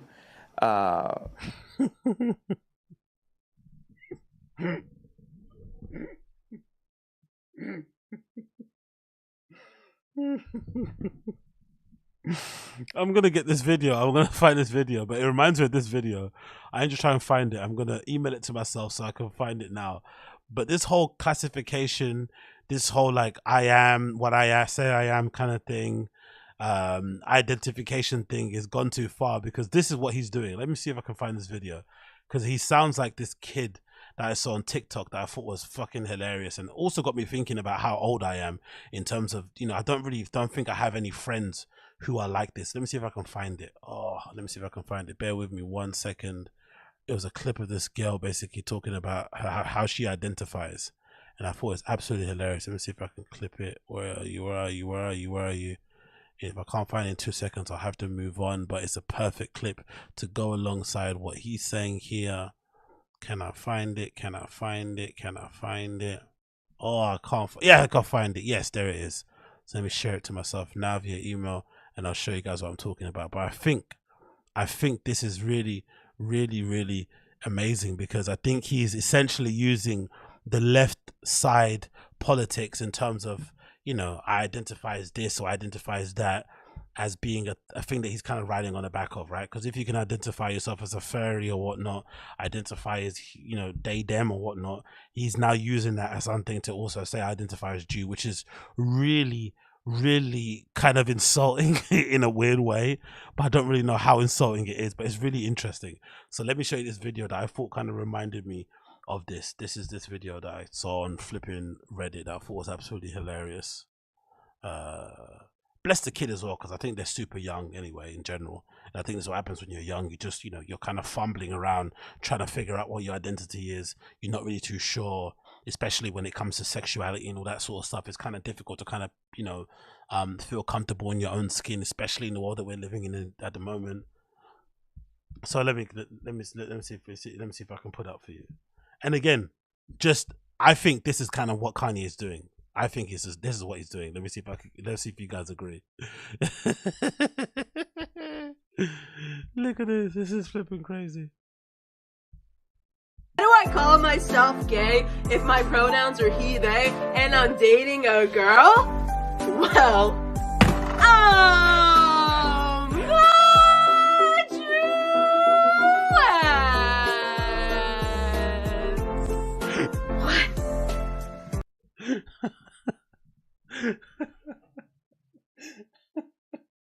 That's what Kanye's doing. I identify as Jew. I identify as he. Well, I think this person identifies as he, they, even though technically you'd say they're a girl. I don't really know. And then they say they're not lesbian because they're attracted to. It's really interesting. It's kind of a young person thing. I don't really know how to pass with that thing. It's not really my fucking expertise or field of expertise. I don't want to get even involved in it. But this is flipping hilarious. Shane Gillis gotta chill. Exactly. Your pronouns don't equal your gender! I can say that louder for y'all in the back if you want me to, too. You can identify as any gender you want and use whatever pronouns make you feel most comfortable. Meaning you can feelings identify as a male, but use she, her pronouns if that's what you like. I identify as just me. Whatever that is. I'm just me, baby. And I like to use gay as an umbrella term, like how queer people use queer for themselves. Because that's what feels right to me. Duh. That's basically Kanye. That's basically Kanye in whiteface. He went on a fucking Holocaust denying fucking tour, bigotry tour, and now he's turning around telling people that he's a Jew. Yeah, I love you, Kanye. I swear to God. People say I'm scared.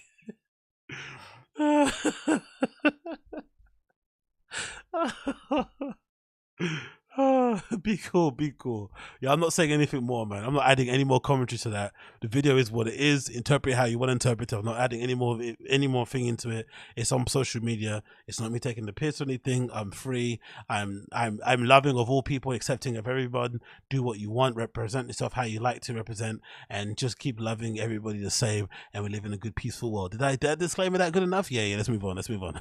But a person is classified that had been given that title in America as black, in America that I'm supposed to stay in a block of a vote.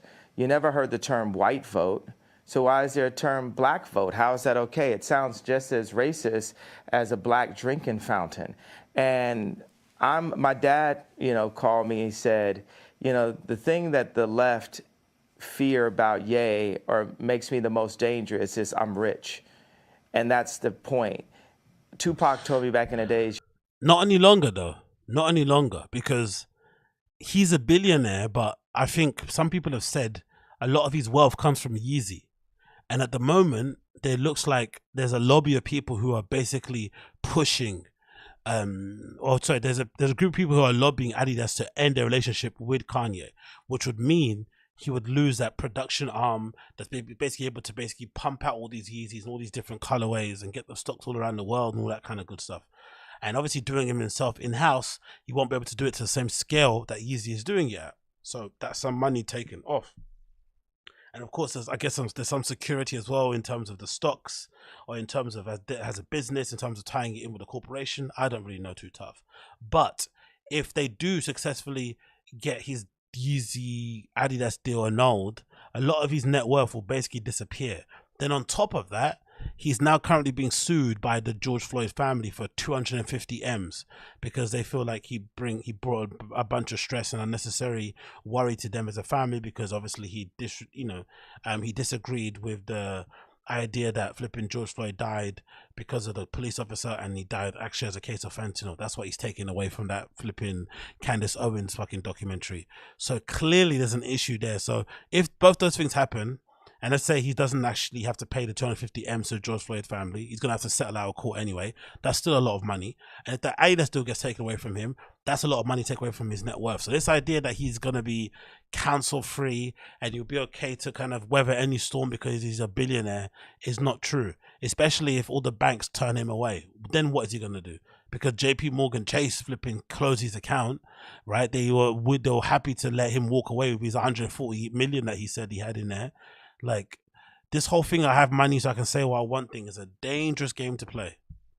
You know, you had to get your money right, and then you go to war. So I'm going to war. You know, I don't have endless resources. I only have like maybe, you know, honestly, only maybe $120 million in my account.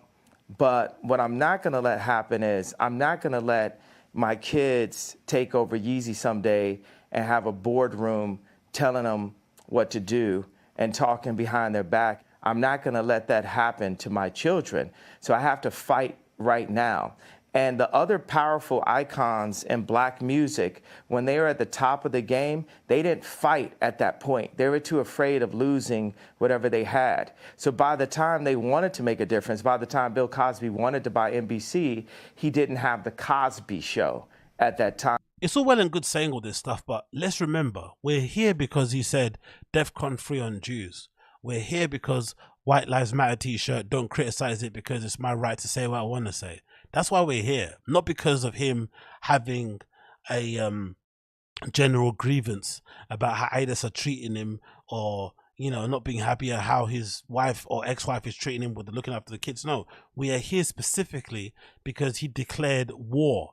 Like whatever the term is for jihad in the flipping Jewish religion, that's what he basically tried to do to them as people in real time.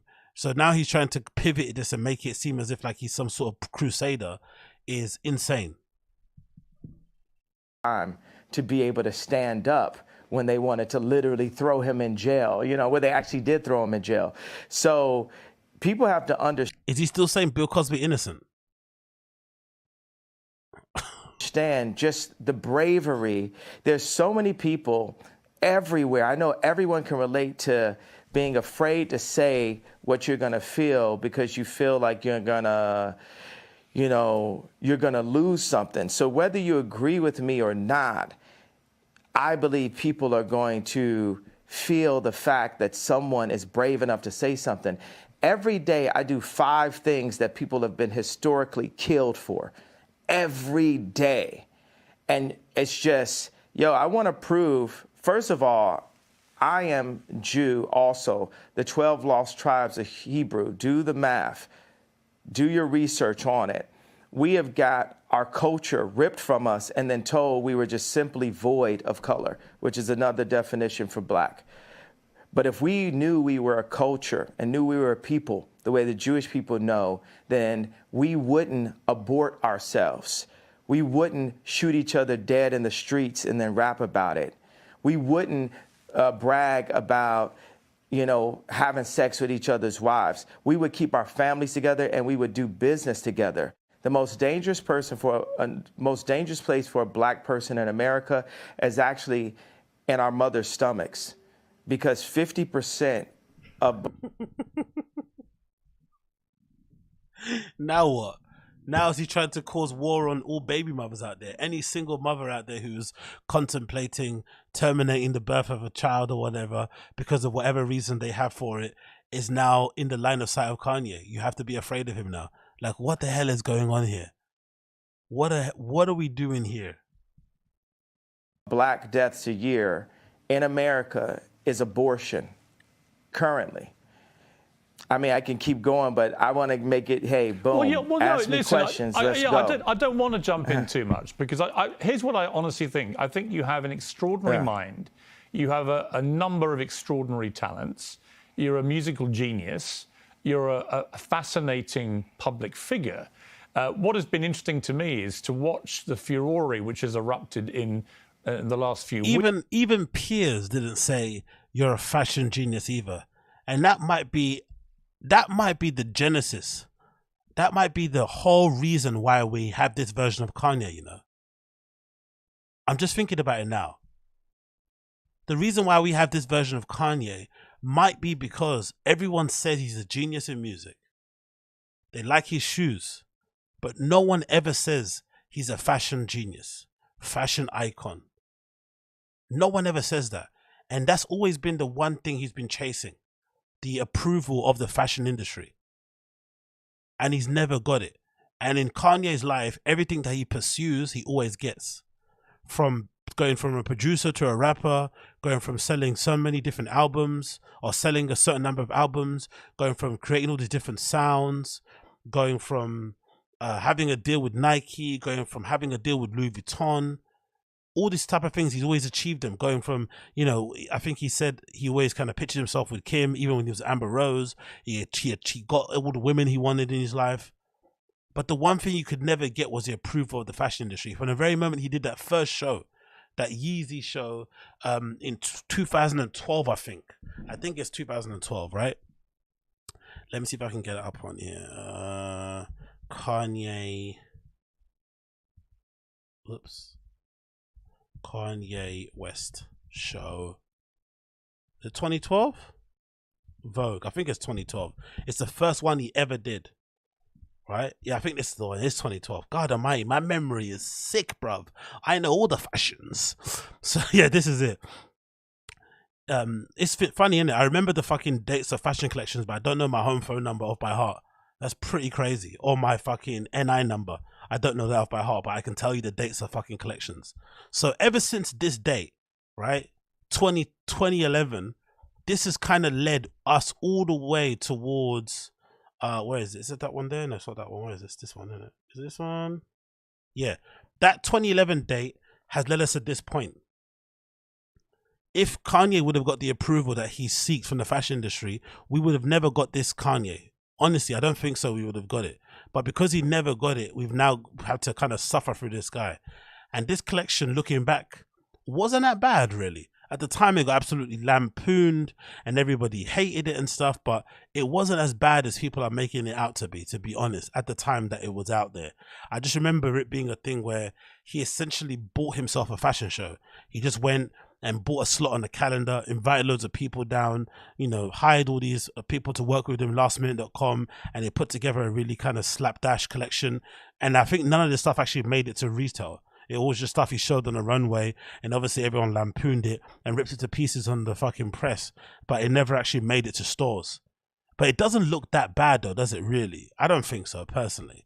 For somebody's first ever outing as a fashion designer and somebody kind of doing it on part-time, I don't think it was as bad as people make it out to be. But because he didn't get the approval that he wanted, oh Jesus, the back of that skirt's a bit questionable, isn't it? He has never been the same. Those Alaya, what is it? I think I forgot the name of it. Is it Alaya? I forgot who designed them collaboration wise. But regardless, like, pretty decent collection. And ever since then, Kanye has never been the same guy ever again. And even Piers not recognizing his fashion genius must have kind of irked at him slightly. But anyway, let's get back to the interview.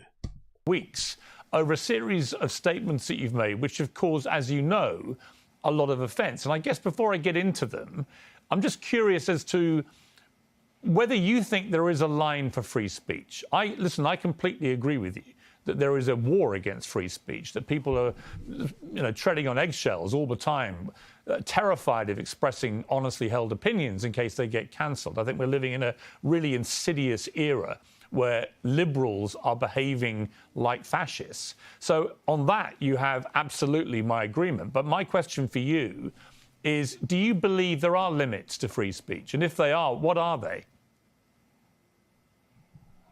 Kanye has never thought about that question in his entire life. He's never marinated or meditated on that idea or his position on it. Never. He's just got talking points. What Kanye is a hot take machine. You give him a hot take, or you sound, informed on the things that you're talking about. He just repeat it like a parrot. He doesn't have any real original thoughts on these kind of, what do you call it? What do they call them? These culture war issues. He doesn't really have a real stance on them at all. Zero.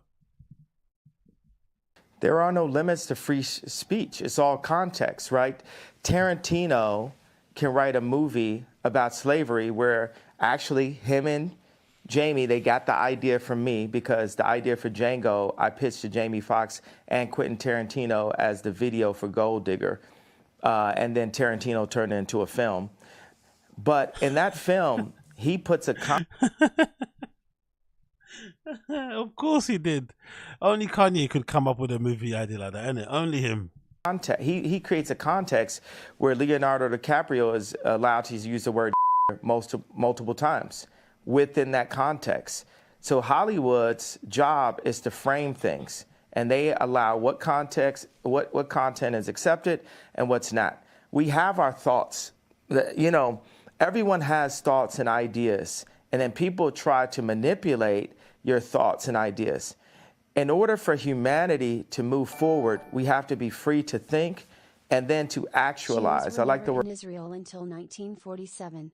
United Nations voted and gave land away without the people's choice. There have never been white Jews in Israel like now. They have always been dark Arab skin. Hey man, I'm not gonna get involved in this, but thank you for the super chat, Dana McWhite, for the $9.99 super chat. I do appreciate you, but I'm not finna get involved in the Jew conversation at all, in the slightest. No way, shape, or form. Because I'm trying to build this channel up to the point where I can quit my full-time job. And I don't want to get fucking sneakoed. I don't want to get Ethan Klein. I just want to skirt around, taking the piss out of these dumb LA comedians and keeping LOLing at some cultural stuff. But I'm not getting involved in the Jew stuff. No way. I don't have 120 M's like Kanye. I can't fight that shit. No way. Word actualize better than execute. If you think about execute's a negative word, actualize to be more positive, except for the fact that it has the word act in it, and everyone's an actor, especially in Hollywood.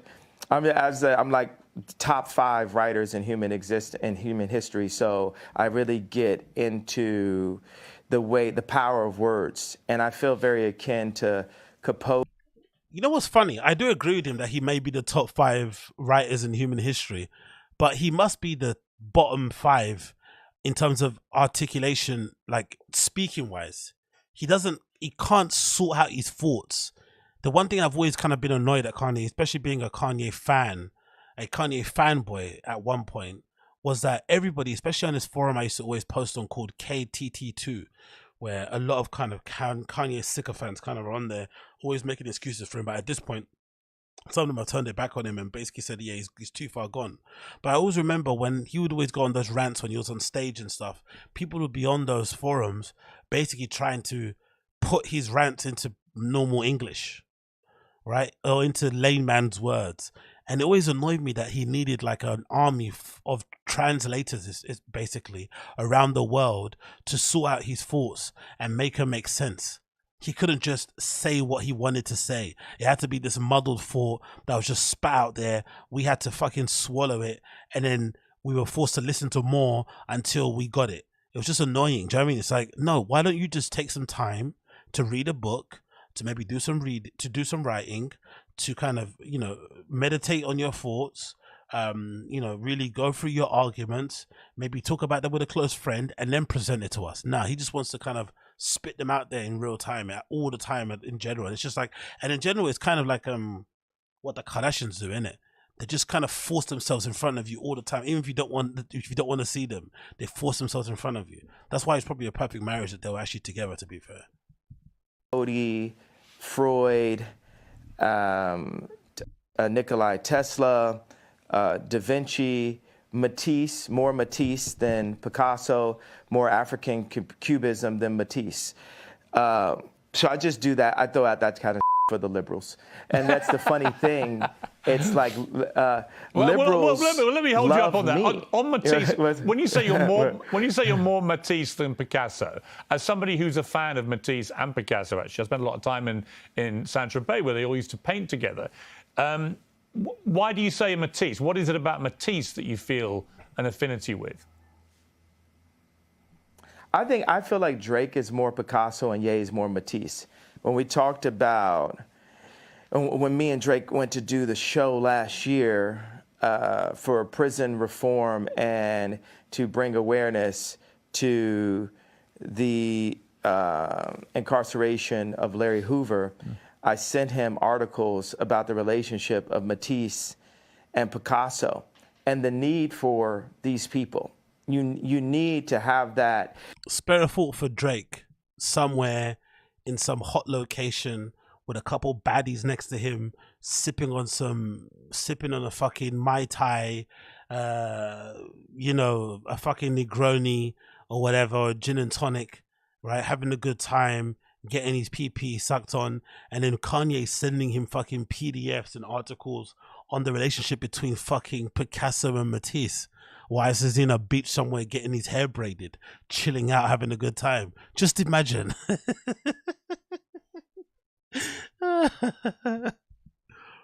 You know, I need to go into the bar and go to Starbucks. That's a, you know, that's a form of a modern day bar, right? And just hear Drake's song playing back to back.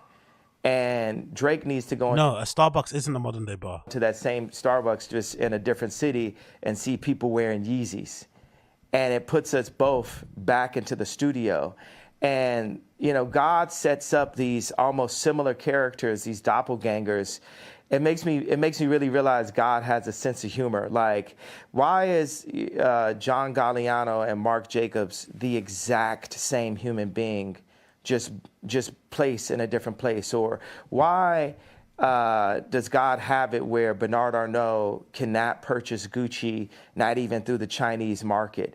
God does this to remind us that we are not God. Because when you take people like Elon Musk and... What?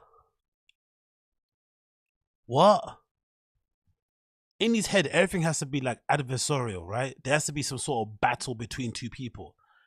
Why can't they just both coexist? They don't need to. Has anybody ever sat down and thought that Mark Jacobs and John Galliano have a war? Especially considering John Galliano's been on ice for the last, 4 years or 5 years after he made, guess what? Anti-Semitic comments that basically got him ostracized from fashion until he was welcomed back into it with Maison Martin Margiela. But he's been out for a while. Marc Jacobs been doing his thing, obviously, with Heaven and his own namesake brand. But when does anybody ever thought that they were fighting or battling each other? He's just inventing these fucking wars in his head, isn't it? These fucking fashioned UFC fights that don't actually exist. Bernard Arnault and Trump or Jack Ma, Putin. You take these people. Free Jack Ma, by the way. He still hasn't been seen, I don't think, properly. He went missing because he made some disparaging comments about China and stuff, and clearly they don't play, and he hasn't been seen since, I don't think, at his own company. So free Jack Ma, AliExpress until I die. In their own space, in their own environments, you know, we can start to feel like gods on earth, but we are nothing in comparison to God. And we are here actually to love one another and to collaborate and to make the world a better place. There's, you know, 1% of the world are placed in power and 99% of the world are the audience. So that 1% of the world, this idea of a United Nations, this is the world that needs to come together. This is the world that, I mean, here's the obvious go-to. Biden doesn't listen to Elon Musk. The president of the United States does not have meetings with Elon Musk. That is, hey, here, come get me. That's retarded. I know. Oh, so you can say redacted on US TV, but you can't say fucking. That's interesting, isn't it? Look at Piers laughing. He kind of looks redacted, doesn't he, to be completely honest? But I didn't even know that. You guys in the US have some weird laws around profanity, innit? How can you say fucking, but you can't say redacted? And I'm saying redacted because I don't want to get my channel taken down. I'm not a dummy. But why can you say fucking, you can't say redacted?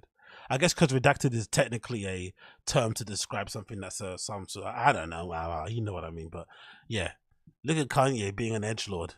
Kanye should be on 4chan, 8chan, or one of them places, isn't it? That's what he should have been at. He wasted his time fucking designing clothes. He should have been on there. Or, no, you know where Kanye should be? Kanye should be on Kiwi Farms. That's where he should be, really. He'd let it fly on Kiwi Farms. I'm not supposed to say that, Biden, but that's retarded, Biden. And I, you know, it's. But to be fair to him, though, he did say Biden not meeting Elon Musk is redacted. But if you read all the headlines in the news, they make it seem like look, let's see it right now. Let's do it in real time. Kanye West, Joe Biden. Right, let's see. I'm pretty sure all of them, see, look, see? Every single one says Kanye calls the president redacted. He didn't say that. Kanye thinks Joe Biden is redacted. He didn't say that. He didn't say that. He said the fact that Joe Biden doesn't meet with Elon Musk to maybe discuss alternative energy sources, space travel, transportation issues, whatever else they can tap his brain for because he thinks he's a super genius. That's what he meant. But they're making it seem like he called the president redacted, which he obviously didn't. So now you can kind of see where Kanye kind of has some points in the thing that he's talking about. The media propaganda and the way that they spin certain things because he's not on the right side of the political aisle is really kind of heinous, to be fair. Because you just heard what he said. He didn't call Biden redacted. He said him not meeting Elon Musk was redacted. But, these people don't care, man. And obviously, because I've been deemed with mental health, all this, I have the right to use whatever words that I like to use. Well, that's interesting. So ask another question. Well, yeah, let me ask you on that. So you just said something very inflammatory about President Biden. It will, as you know, offend a lot of people. And it will particularly offend people who work in mental health. You say you should not use a word like retarded. But you say that because you yourself have had mental health issues, that entitles you to use that kind of word as an insult. Now, I would say that's an arguable point. I've had my issue is I've had mental health allegations. So do you believe that you have any form of mental illness? I believe that I suffered from... What kind of interview is this? Do you believe you have mental illness? Chris Comer asking him, are you okay mentally? Like, this is they're patronizing him horribly, man.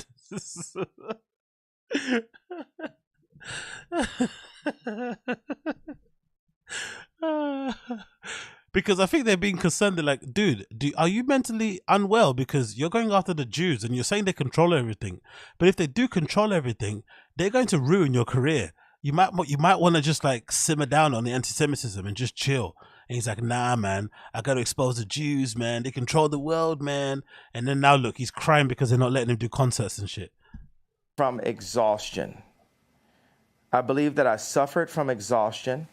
I suffered from being lied to constantly by the people around me. And I believe those things can drive anyone to a point of maximum exhaustion. But I also believe that I'm extremely brilliant and I'm here to make the world a better place.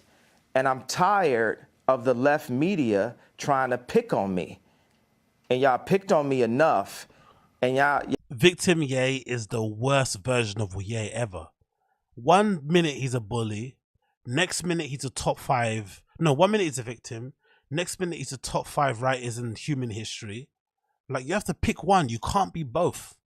I know there's sometimes two truths or two things can exist at the same time, but you can't be both. You can't be the victim and the bully at the same damn time. It doesn't work that way. Especially someone like, yeah, we don't believe it. We don't believe you're being picked on. Like, the good example of it is that fucking White Lives Matter t-shirt. The White Lives Matter t-shirt for me was a good evidence that this guy knows what he's doing, because he put that shirt out to be inflammatory and it worked, right? One lady decides to be quite critical of it and write a pretty good rebuttal as to why she didn't like the t-shirt, why she think it was kind of, it was maybe well-intentioned but it didn't hit the mark, why she felt like it didn't come from a good place and it might be dangerous and words are powerful, whatever. Really good critique on it, pretty fair, nothing nasty. He ripped her a new one, embarrassed her, basically called her fat without calling her fat, said she has no style, took the piss out of her boots, all this sort of nonsense, right? This kind of, you would call quote-unquote bullying. But then now he's crying and saying he's being picked on. No, you picked on her. You picked on that lady because she decided that she didn't like your t-shirt and wanted to write a post about it quickly because she's a journalist. Come on, man. Y'all finally touched the person that's not going to take it anymore. And that's part of the reason why I'm on Uncensored, because what they'd like is for me to be quiet. Interesting thing about racism and cancel culture, it's kind of similar, right? Racism works on itself. I can go into the Gucci store at age 18 and I just assume that people think that I'm about to steal, so I buy more things. With cancel culture, when I brought Marilyn Manson on stage. By the way, categorically, I've never walked into a designer store, and because I feel like I'm being racially profiled, I'd go and buy more things. If anything, if I feel like I'm being racially profiled or I'm being followed, I'll just leave. I know there's this American thing that people do, especially rappers. They'll go to a department store, especially when they're on tour in another country, and they'll feel like they're being followed, and they'll get really angry, belligerent with the security guards or the staff members, and then be like buying more stuff and throwing money around, saying, "See, I can," all this sort of stuff. I don't think that makes you look like a freedom fighter. It doesn't really look cool. If anything, it's quite redacted to go into a store, feel like you're being racially profiled, and then spend money there. The last thing I want to do is give you money, so I'll just leave. So this whole idea of like buying more to make yourself feel like you're comfortable or you belong is really, really weird. With me when he was dealing with allegations, my stepbrother Marilyn was canceling himself. What they had so many people comment on my White Lives Matter t-shirt. There's people who are saying right there in Fashion Week, "When are you going home? I'm so afraid." People thought I was going to cancel myself. I'm not going to cancel myself. I'm going to keep on delivering what I feel, because guess what? It's very split opinions, by the way. If I talk to a black person that makes under $1 million a year, they really relate to the George Floyd comments and feel hurt that I would even bring it up and question the approach. They have multiple documentaries on the death of JFK, but we're just supposed to believe this one media outlet version that preyed on our trauma and our pain. And then if I talk to rich black people or white people, Jew or Catholic or atheist, they're really into the Jewish media comment because it affects their business interests. Okay, well, look, and it was really interesting. Right. I'm not even going to bother. I'm not even going to bother. Let me just pick you up on the two things you've mentioned. The first one is what you said about George Floyd. And the reality of that, it's not a media interpretation of how he died, because the Hennepin County Chief Medical Examiner concluded that Floyd died from cardiopulmonary arrest. His heart stopped, complicated by the way the police restrained him and compressed his neck. Now, he also said there were other contributing conditions. Wait. Well, hang on, let me finish. There were other contributing conditions, narrowed arteries, high blood pressure, and fentanyl intoxication. But although these were significant conditions, he said, and things that played a role in the death, they didn't directly cause the death. The cause of death was what that policeman did with his knee to George Floyd. Person? Well, why would a coroner lie? What makes you believe that? Why would a coroner lie? Okay, okay, then what makes you believe Candace Owens? Or Candace? What makes you believe Candace Owens? That's the thing. It's okay to watch documentaries and feel like you're a bit informed because the person's gone to the effort to fucking put different sources together and give you an alternative perspective and make you think about things that you didn't maybe think about, whatever it may be. Cool. But then you should use that documentary as a basis to do further research and dive deep. The fact that some people watch documentaries and TV series and legitimately think that what they're watching is autobiographical is legitimately insane. Or like, it's like a fucking real life thing. It's like it's happening right now. It's like, you guys are, people that think of that are just literally out. Like, it's like, it's maybe like Flat Earthers a little bit. Kind of. It's like you watch a documentary on Flat Earth, which is one thing, fair. But then when you're presented with information that contradicts your Flat Earth theory, you should be open to watching it and listening to it, but they don't. They completely dismiss it. No. It's a lie. It's a conspiracy. It's a, mainstream media manipulation. It's like, what? Paid to lie because he could get paid to lie because he's I watched it. I watched it for the 8 minutes. majority of the press. Right, but I watched it for 8 minutes. Now tell me this: have you seen the Candace Owens BLM documentary? I have watched some of that documentary, but here's what I would say to you: when you watch that video of George Floyd, no, it's not a but. It's not. Well, I haven't watched the whole thing. I need you to watch. I know. Okay, I know what you said about. I know Candace. I'm going to finish. La la. It's all right. La. You don't have to do that. Means. That means, I know what it means. La la la means be quiet. No. On TV, this man's la la la.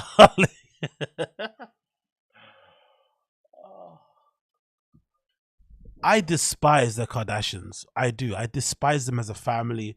I despise every member of that clan. I think they're horrible for young girls coming up. I think they set a dangerous precedent. I think they get indulged and fucking exalted for being just who they are. Nothing else interesting. They don't bring anything but to the table apart from what they flipping wear and shit. I hate them all. But I have to be honest. The more I hear Kanye speak, the more I have sympathy for Kim. She was with this guy for 8 years. 4 kids. Living with her family, who are, pretty, normal people outside of the, polluting, flipping young girls' minds and shit. Imagine what she had to put up with day to day. Kim Kardashian. Spare a thought for her, bruv. Spare a thought for Khloe, having to get in between them fighting. Spare a thought for Kendall and Kylie Jenner, having to be around, seeing this grown guy who they kind of maybe idolized and thought it was quite cool turn into a weirdo in front of their eyes. Spare a thought for the kids, having to watch their dad go from being Bible guy, church guy, Wyoming guy, to suddenly hanging around with Candace fucking Owens. Spare a thought for that family, what they had to go through. They saw him change in real time. When Kim got together with Kanye, he was wearing fucking, he was wearing fucking Louboutin trainers and fucking Balmain jeans and bomber jackets and stuff and rings and stuff and cool glasses. Now he's dressed like a hobo. Do you know what I mean? He used to take fucking Kim on dates to Paris on like a random thing. Just jump on a private jet, go to Paris to eat at their favorite restaurant. They'd buy out an entire cinema just to go watch a movie and shit, right? They'd go to all these fucking red carpet things. And then slowly but surely he turned into Sunday service guy, crying about Jesus and shit. And now he's attacking the Jews. Like, just imagine what they had to go through as a family. Just imagine. Gosh. And let me finish. Well, but you did interrupt my question. Right, so with the BLM, no, I wasn't finished. You're pressing agenda. You haven't seen the whole thing. I don't have an agenda. I just read you what the coroner said. So we can have 20 different perspectives on how JFK died, but us as black people, not only are... So George Floyd isn't a hero on the right-hand side. Let's think about it. George Floyd isn't a hero. They described him as a drug addict. They described him as an abuser. They described him as a goon, whatever they described him as, to kind of discredit what he went through and what he suffered and his untimely passing, and to minimize what the police officers did. But then on this side again, he's now trying to equate George Floyd's death with JFK. So George Floyd is JFK now. He's JFK level. Cool. Can we only vote one way? We're not allowed to have any other perspectives, and that the area for George Floyd, where he passed, the murder rate is up 50%, and Not nothing. true. This is so-called movement, but it didn't move blacks anywhere. Right, now listen. So me as a black person, I will say there are legitimate questions about the Black Lives Matter. Didn't he say earlier he doesn't like to be described as a black person? That black is like a reduction of like being nobody or something. Now suddenly he's black. Look, he's got his I'm gonna spark controversy face.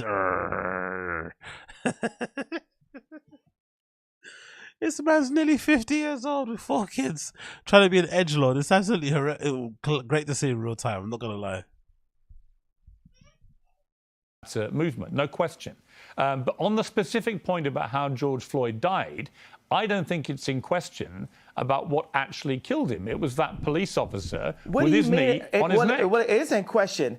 It isn't question. I'm questioning. Well, you can as question a black it, but person what you're who has questioning had is a friends, coroner report. Do you have friends that were killed by police officers? Do you have friends that were locked up? Do you have friends? Do you have people aborting half your race? No. So I am the black person with the black experience that's worth $11 billion and is the most influential person on the planet, and I am questioning it. Okay. I have a right to question it. Absolutely. You can't tell me with your accent that me as an American Jew black person that I cannot question that death and question the means behind that was put on camera. I'm not saying you to can't traumatize. I'm not finished. La la la la means let me finish. Okay. I'm not finished talking. So we can't.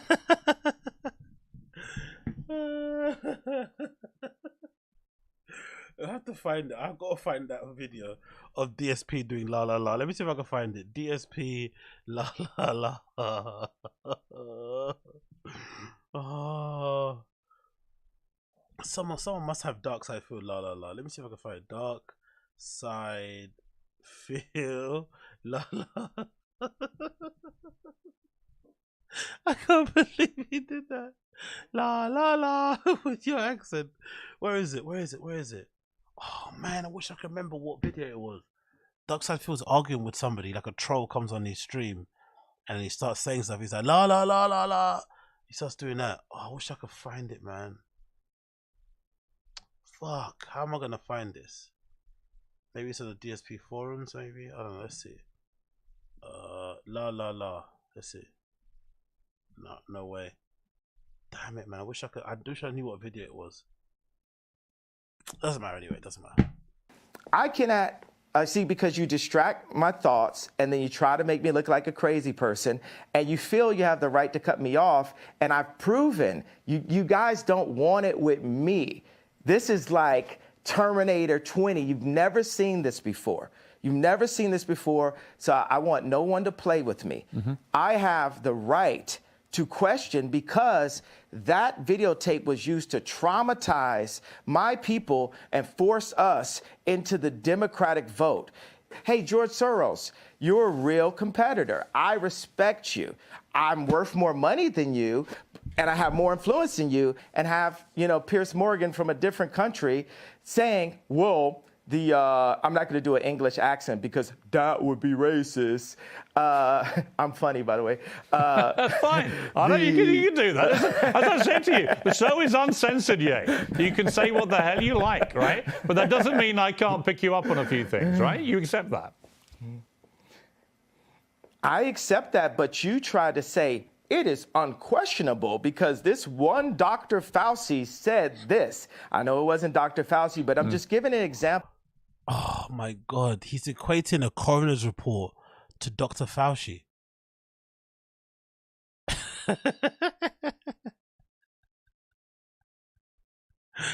This is like the textbook, like right-wing kind of like talking points he's ticking off here. Doesn't like Fauci, doesn't believe in coroner's reports, questions everything the media puts out.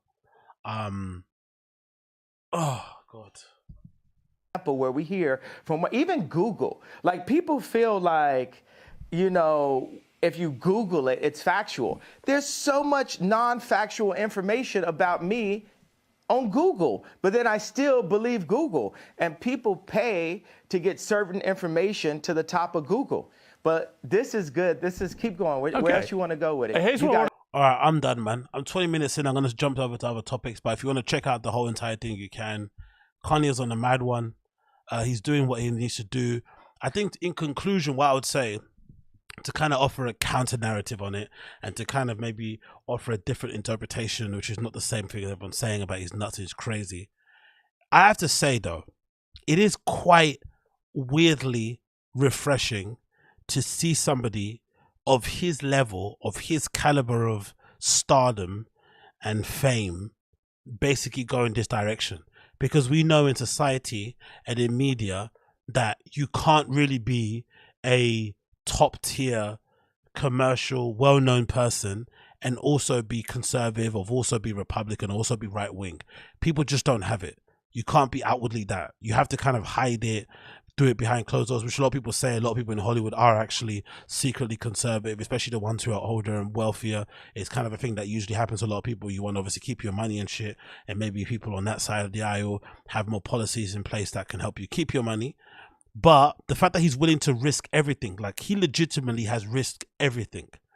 He's risked his family, his marriage, his friendships, his business, his long-term personal future, his own fortune. Like he's legitimately put it all on the line because he's in love with, or he kind of loves that side of the aisle in terms of the conservative Republican side of things and that kind of right-wing grift. He's really dying on his sword. And he's really about that talk. Like he's walking the walk in a big way. And he's not backing down. He's doubling, tripling down on everything that he's saying. Do you know what I mean? So it's weirdly admirable. But what he's saying is incredibly divisive, incredibly hurtful to obviously the Jewish community, is incredibly hurtful to the black community instead of what he's going on and how he's minimizing the stuff that's happening with all that stuff that happened to George Floyd and the Black Lives Matter movement overall. We all know Black Lives Matter as a charity is fucking fake and a fraud. We all know that. But as a charity, they've done a lot. So as a movement, they've done a lot in terms of having that phrase be something that's entered the public lexicon, waking up certain people to what it's like to be a black person in some of these countries and having to interact with the police, exposing police brutality. All these kind of things have been pretty important in terms of the conversations that have come out of it. Has anything concrete come of it? Probably not. All those companies that put black squares on Instagram profiles, all those companies that said they were going to change their hiring practices and all that stuff, have they really done it and followed through? Of course they hasn't. But of the conversation, I think, was more important. But this guy is smutting the entire thing off of the back of his right-wing talking points. He's calling into question the way this guy died, George Floyd, which we all saw with our own fucking eyes, right? He's believing everything a fucking documentary says has been made by a human, but then he's not willing to believe a human that his whole sole intention is to fucking put together coroner's reports and death certificates and ascertain how somebody passed away. It's all pretty out there stuff, but it doesn't really need to be said. So it is what it is. Check it out if you want to check it out. I kind of laugh about it because I don't think it's serious, but hey, what can you do? Let's move on. Next thing to talk about here, which I thought is interesting, actually, off the back of this, it looks like Brendan might agree with this talking point that maybe George Floyd died a different way. Let me see if I can find it. There's a video here somewhere where Brendan's, I don't know why he's talking about this, don't ask me why, but somehow he thought it was wise to talk about this issue and basically let it be known that he thinks, that he agrees basically with what what's his face said, with what Kanye has been talking about with the George Floyd thing. Let's see if I can find it.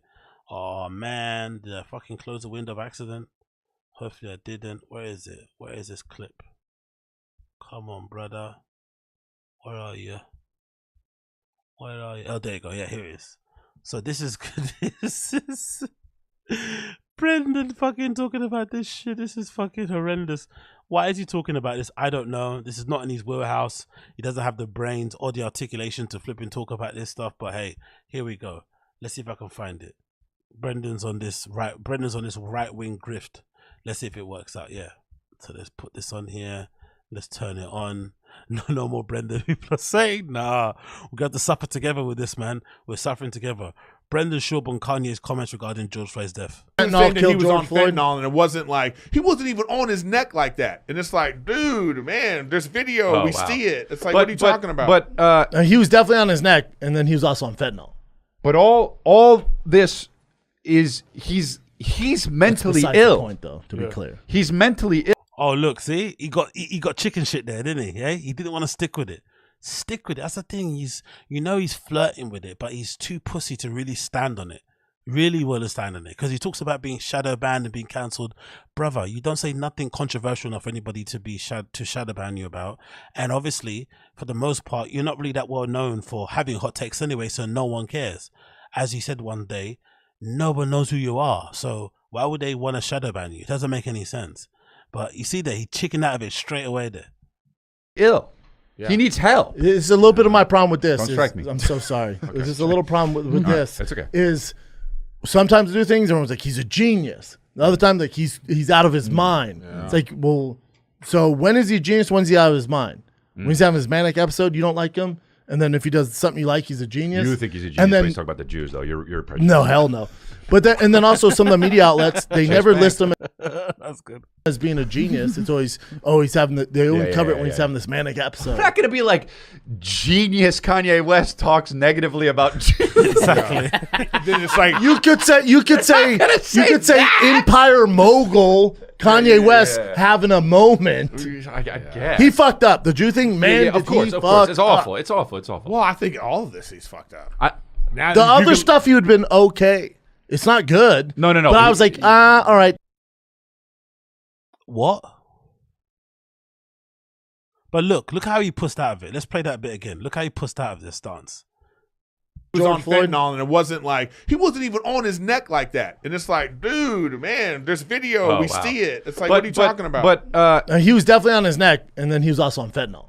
But all this is he's mentally ill. Hey, you pushed out of it. That's beside the point. You know what this reminds me of? This whole fentanyl conversation. It kind of reminds me. Do you remember during COVID peak times where people were like over-reporting the numbers? Like, you know, when somebody died in a car crash, but they had COVID, they'd register it as a flipping COVID death. It was getting really crazy, right?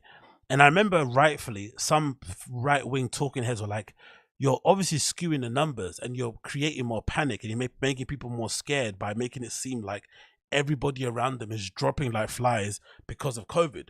But some people are passing away because of, you know, pre-existing health conditions that aren't helped by COVID, but they already have pre-existing health conditions, or they're dying for completely different reasons.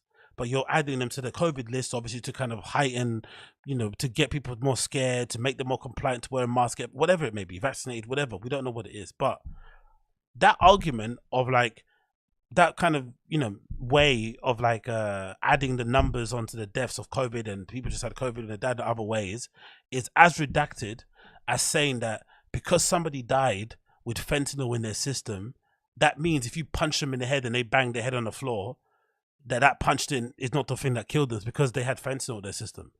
No, we saw the video.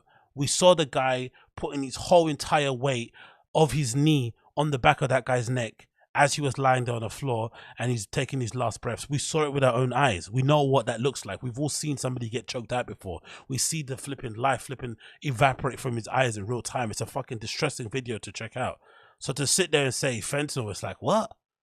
And most people, have you seen what people look like when they go on fentanyl overdoses? Like, it's not the same thing. You know what I mean? It's not the same thing. But anyway, what do I know, innit? What do I know? Moving on, I want to talk about quickly this stuff happening with Tim Dillon. I don't really know what's been going on. Somebody alerted me to it in the chat, so thank you in the chat for alerting me to it.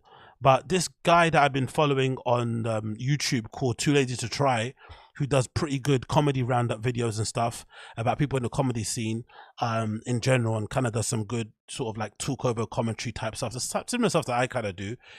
He's kind of entered the flipping conversation. He's been really good and kind of blowing up over the last few months, I feel like. And he's covering the same thing, sometimes more detailed stuff than I do, maybe more on time than I do, also way better edited than I, but just generally doing it pretty decent. And I guess he's been having an issue with some of his Tim Dillon videos, especially off of the back of the stuff happening with Ben. So Ben Avery, Tim Dillon's producer, left abruptly out of the blue, and everyone was hypothesizing what happened. Did Tim fire him? Blah blah blah blah. And the fallout from it's been pretty, you know, shit to see, especially somebody that's a Tim Dillon fan, because the podcast has suffered. The Ben Avery thing looks like it could be malicious. I'm not too sure. Ray Kumpf and Tim, the way they responded to it the day after recording that Patreon was horrendous. You know what I mean? They minimized his contribution, took the piss out of him in general. It's just horrible to kind of see them kind of operate and go on like that, especially with somebody that's so integral to the show.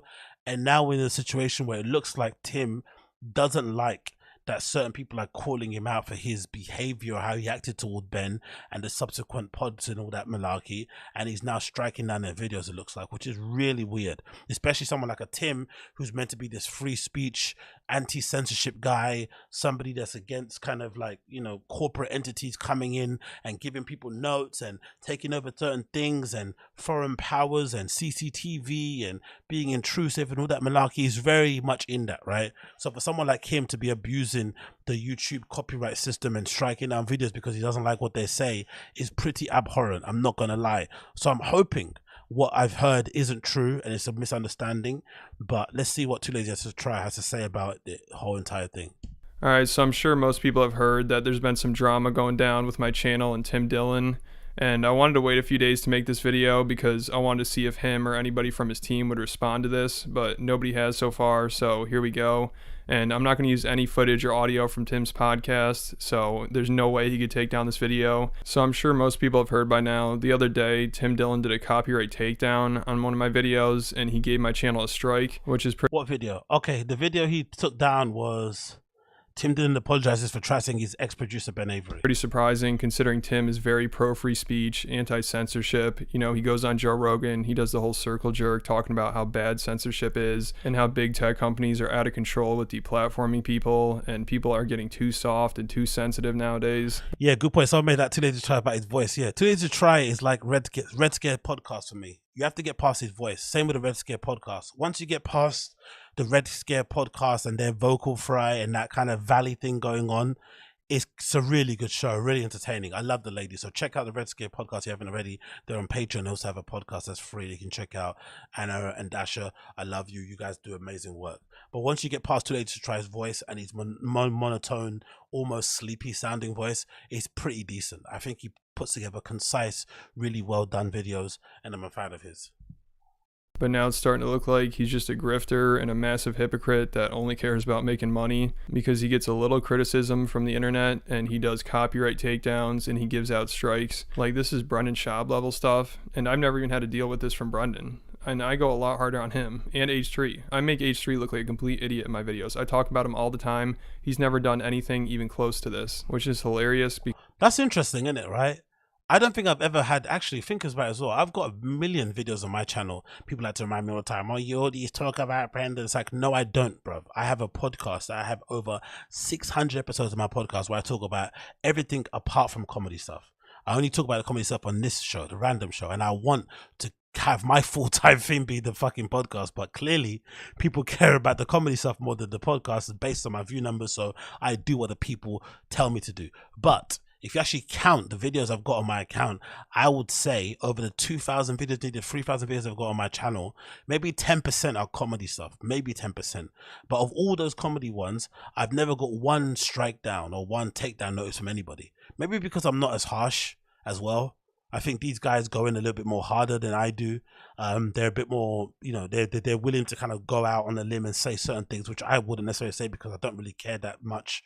And I try to be constructive in some ways, or I try to give people the benefit of the doubt, or maybe because I'm being a pussy and I'm riding the line or trying to ride the fence. I don't know. But interesting, I've never got one, to be honest, from any of them. Because Tim was just on H3's podcast like a month ago, and he was talking about how Andrew Tate did not deserve to get banned and how censorship is just the worst thing ever and you should never try to censor anybody. But now I criticize him a little bit and he has my video taken down, and now my channel is a strike. And if I get 2 more, I'm deplatformed, I'm kicked off YouTube for good, and all my videos are gone. So Tim's hardcore fans are just grasping at straws now, trying to think of any excuse they can to justify him taking down my video. Like, his top mod on his subreddit is just straight up lying about my video and claiming I didn't add any commentary to it, and it's not transformative at all, which is bullshit, because I'm sure most of you watched the video, it had commentary in it. And if you look at any of my other videos, I think there's about 200 now. I think just 2 of them I don't have any commentary because they're just like curb meme videos, but every other one, just click on it, you'll hear commentary. And this is so ironic too, because the audio that I used in my video from Tim Dillon's podcast is still all over YouTube and without commentary, and even longer. I think maybe I used like a minute. This is an 8-minute clip with no commentary at all. So it sounds like if I uploaded it without commentary, it would still be up and it wouldn't have been taken down. So it's a little bit snitchy and narky. Well, they got away with it and I didn't get away with it. That's a little bit moist. These people are so confused. They're just doing whatever they can to try to make Tim Dillon look good, but it doesn't seem like it's working. Also, the YouTube channel Joke World, he has the same clips I used in my video and his video is still up. His channel is 7 times bigger than mine. His video had more views. He used the same clips and it's still up. Tim Dillon had no problem with that. So it's very clear this is not about me using his content. And the clips we used were from a Patreon episode, but that's still fair use. People are acting like if it's behind a paywall, then you can't talk about it, but that's not true at all. People react to paywall content all the time, like movies, TV shows, stand-up specials if they're on like Showtime or HBO, or just Patreon content. I mean, I'm not uploading the whole thing. I uploaded like a minute and a half in the middle of a video where I'm talking about it. People are acting like I just took his whole episode and uploaded it to YouTube, which I think if I did, it'd probably still be up. Can I say a controversial opinion? And maybe I'm a bit of a hypocrite and I'm kind of shooting myself in the foot here because something might happen to me. I don't give a fuck. I really don't.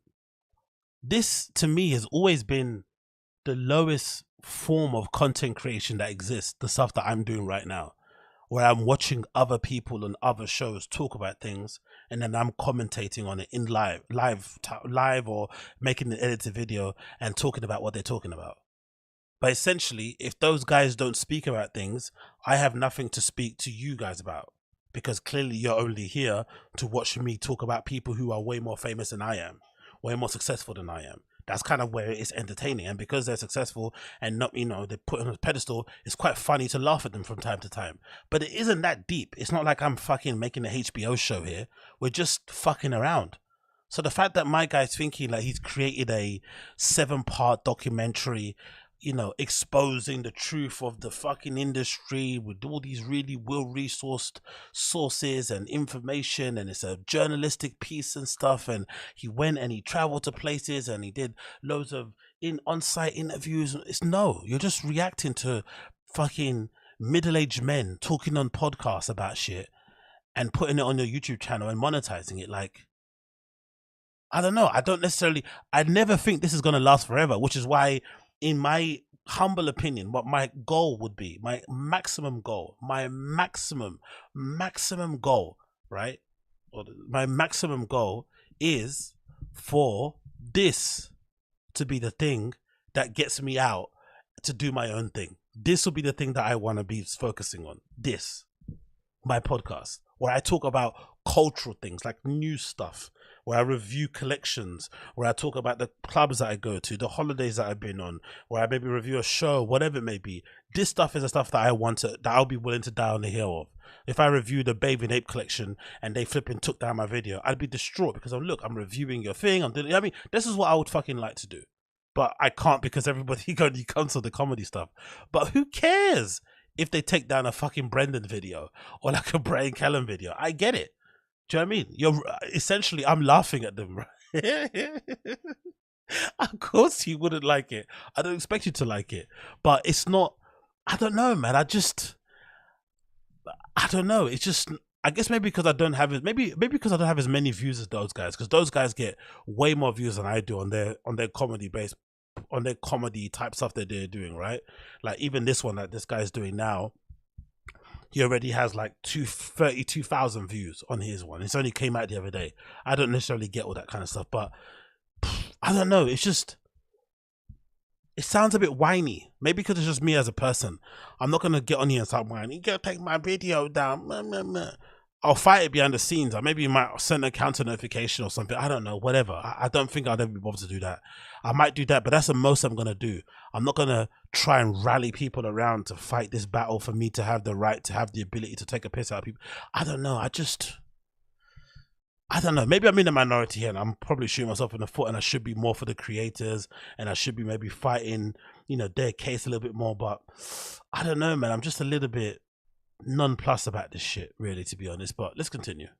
A Patreon episode, but that's still fair use. People are acting like if it's behind a paywall, then you can't talk about it, but that's not true at all. People react to paywall content all the time, like movies, TV shows, stand-up specials if they're on like Showtime or HBO, or just Patreon content. I mean, I'm not uploading the whole thing. I uploaded like a minute and a half in the middle of a video where I'm talking about it. People are acting like I just took his whole episode and uploaded it to YouTube, which I think if I did, it'd probably still be up. That's the crazy part about it. Like Twitch streamers, they'll react to full movies, full TV shows, barely add any commentary, and the movie company that produced Twitch isn't YouTube. The movie doesn't even do anything about it. YouTube isn't Twitch. Most of the time, they're not even petty enough to try to do anything to take down their video or strike their channel or whatever. And there are YouTubers like Ralph the Movie Maker who just reacts to scenes from movies and heavily criticizes them. And for the most part, I think he's fine because it's fair use. He's changing the content. It's his content. It's transformative. So for the most part, he doesn't get in trouble. I mean, I'm sure he's had to deal with something once in a while, but most of these companies don't care because it's not that big of a deal. In my channel, I only have 20,000 subs. I played like a minute and a half maybe of Tim's Patreon content that's still all over YouTube,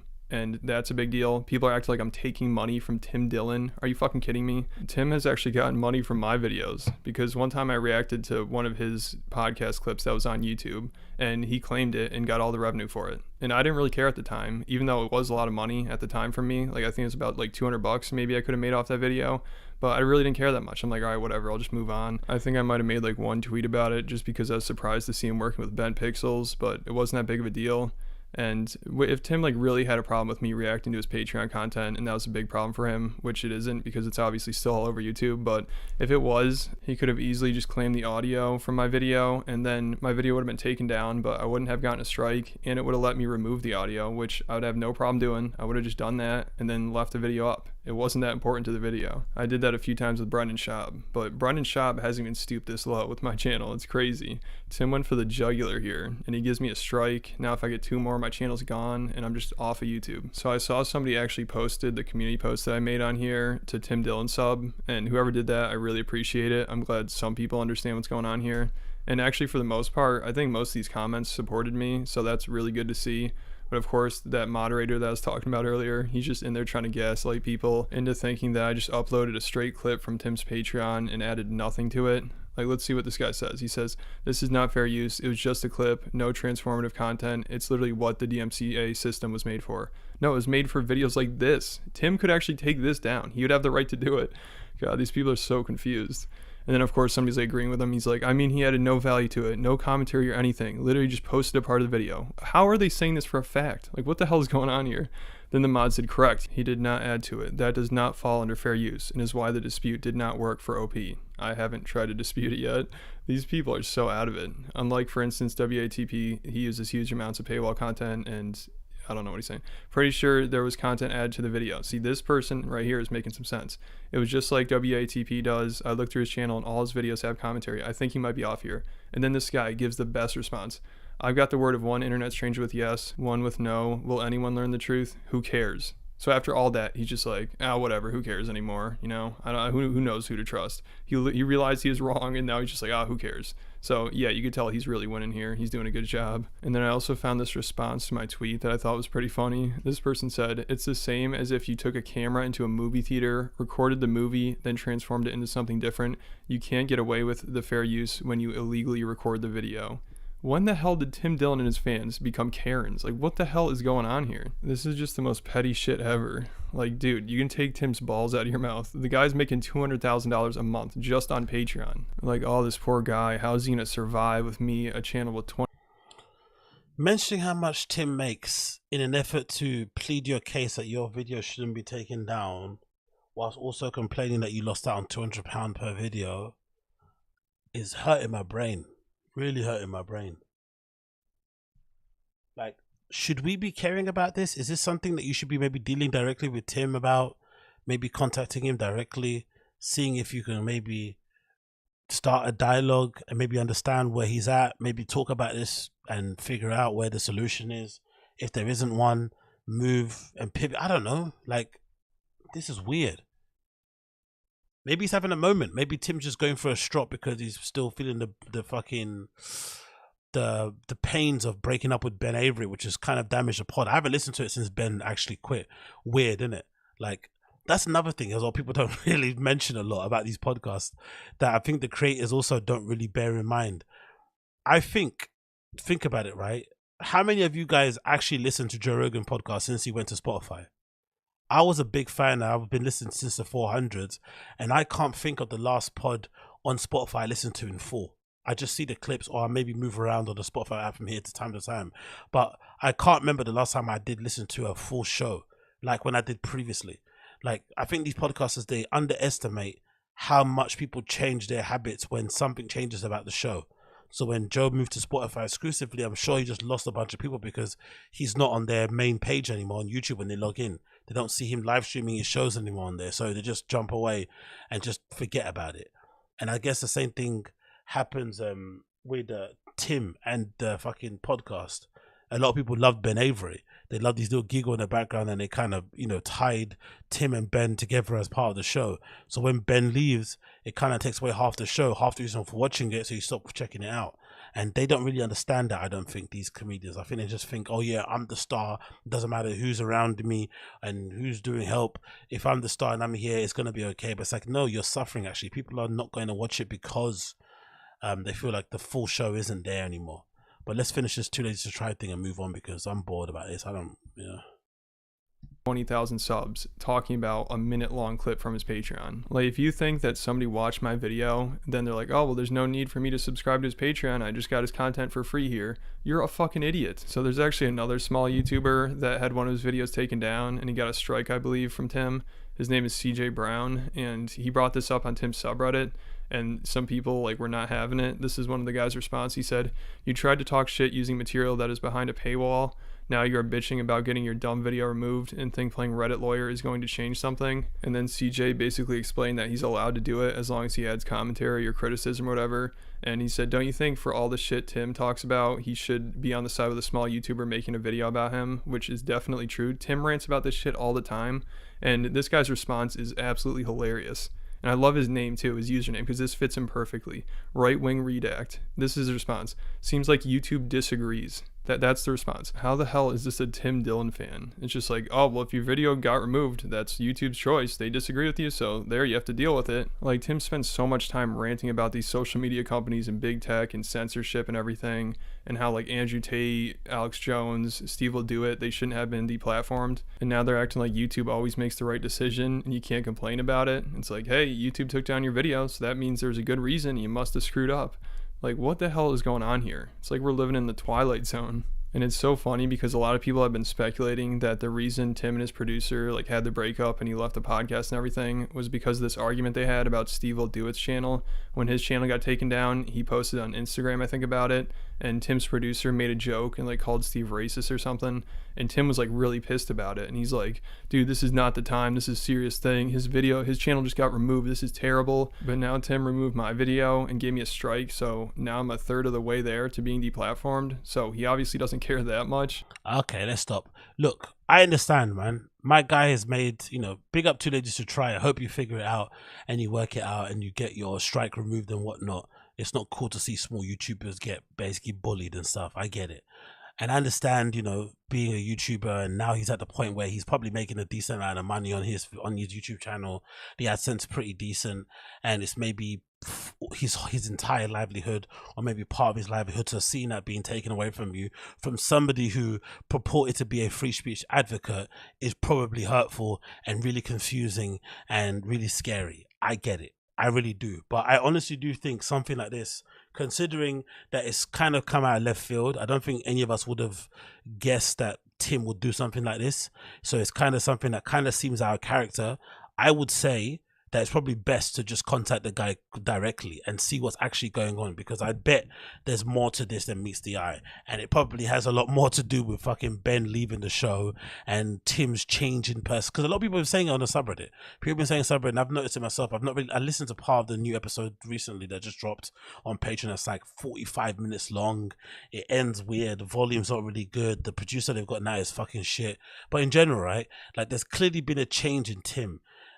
Even that interview you had with Andrew Tate, people didn't really like on the subreddit. So he's going through something. I don't know what it is. Maybe he's bored. Maybe he's just evolved into this cunt that he's always been, because that's something about Tim that you have to be honest about. Even I'm a fan. He's always kind of, been very honest that he's a piece of shit. Like, he's always been honest about being a piece of shit, and he's always been honest that he wanted to just get rich and famous, and he obviously did that by kind of piggybacking off the back of Rogan and using those appearances on Rogan to really propel his career to the next level. And he's also been able to, do it still kind of being himself. He doesn't really suck up to a lot of the LA comedians. He's kind of somebody without a home, really, even though you associated him with the fucking New York scene. He's kind of in his own little island. So he's always kind of been saying, from his time of whatever he's into in terms of his extracurricular affairs, in terms of buying houses and going to restaurants and enjoying the finer things in life, he's always wanted to kind of extract as much as he can from comedy. And he's kind of done it now. As the guy Too Late to Try mentioned, this guy makes basically near fucking 250k per month on Patreon alone, not including what he makes on AdSense or his podcast, not including what he gets from doing his comedy tours and going up on stage and shit. He makes bank. So clearly he's in a good financial position, and he's at the point where he cancels shows when he doesn't feel like going anymore and shit. So he's living life pretty well. So maybe this is always going to be his end point. He was always going to turn into this guy.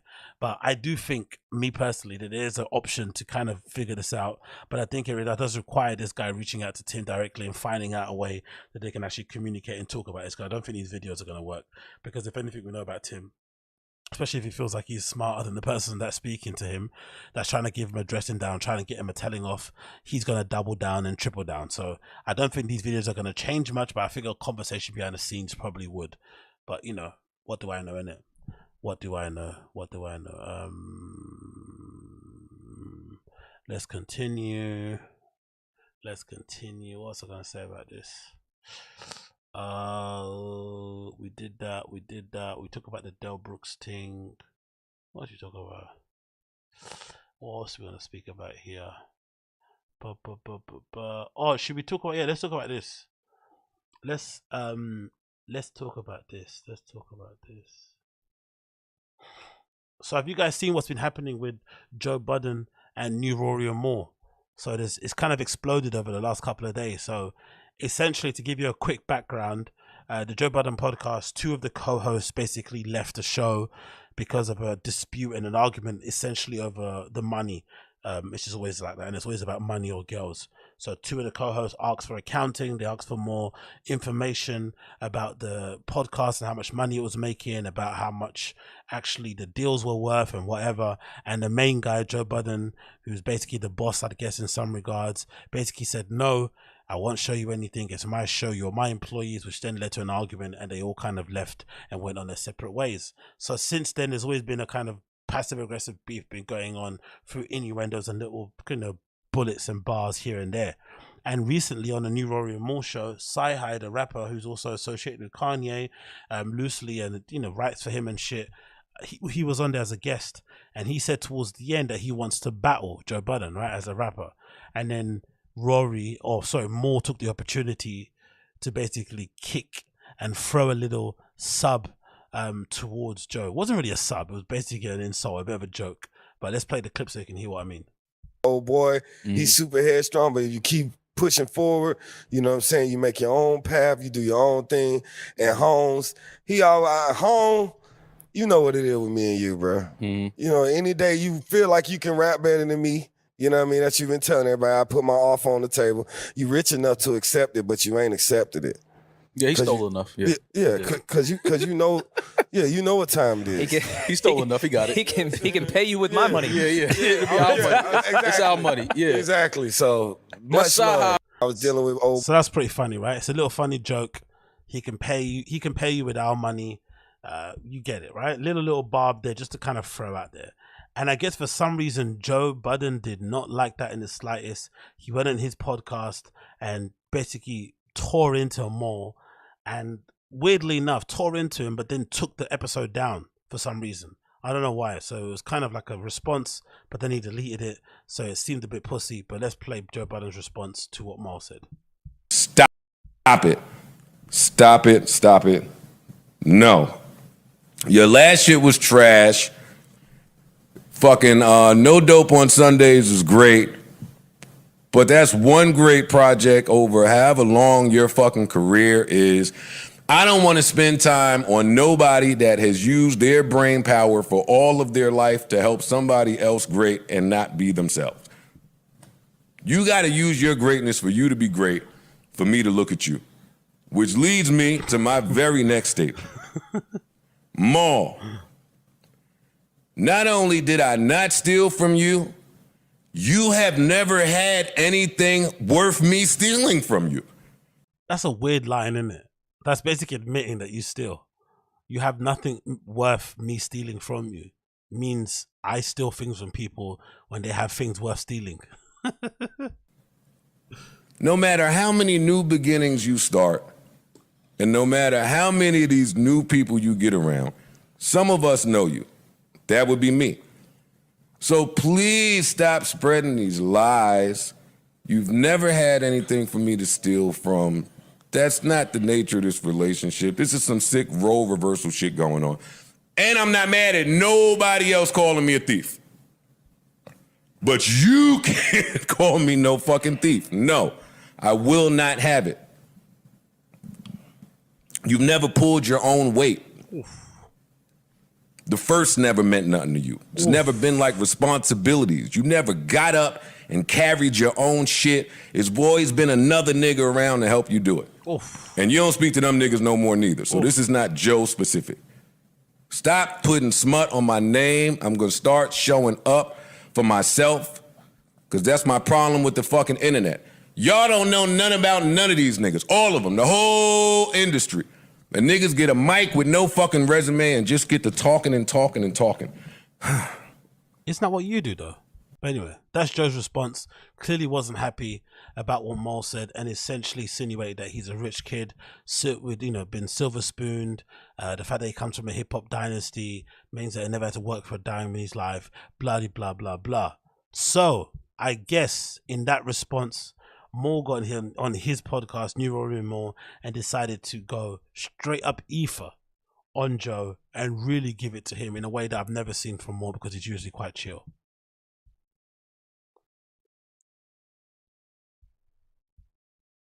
Come on, don't do that to me. I don't want it to keep going back and forth. Seeing things being said, and it's more lies being spewed. Obviously, more emotions are coming out. I'm starting to see how people really feel and felt about me. And it's funny because, before any business is in play, before any money is in play, like, people never disrespected me. And, I've been disrespected by who I thought was friends, some people who I even considered family, all as a result of just having a better situation financially in life, more money coming into play, more money being on the table. And I'm not going to play the back and forth thing, right? I'm not going to play that. But as Rory and I have said before, there comes a time where you got to stop letting these narratives be pushed and be spread. And the truth is the truth. The truth will always remain the truth. And, I'm still at where I was a year and a half ago. Just show the accounting. I'll shut the fuck up forever. I'll apologize on my platform for calling you a thief. I'll apologize on my platform for calling you a liar. Show the accounting. And in fact, I'm going to go a step beyond. Show the taxes paid out. Because I know the games you can play when it comes to accounting. You can't play those games when it comes to taxes. I would love to see that, but I'm pretty sure it's never happening.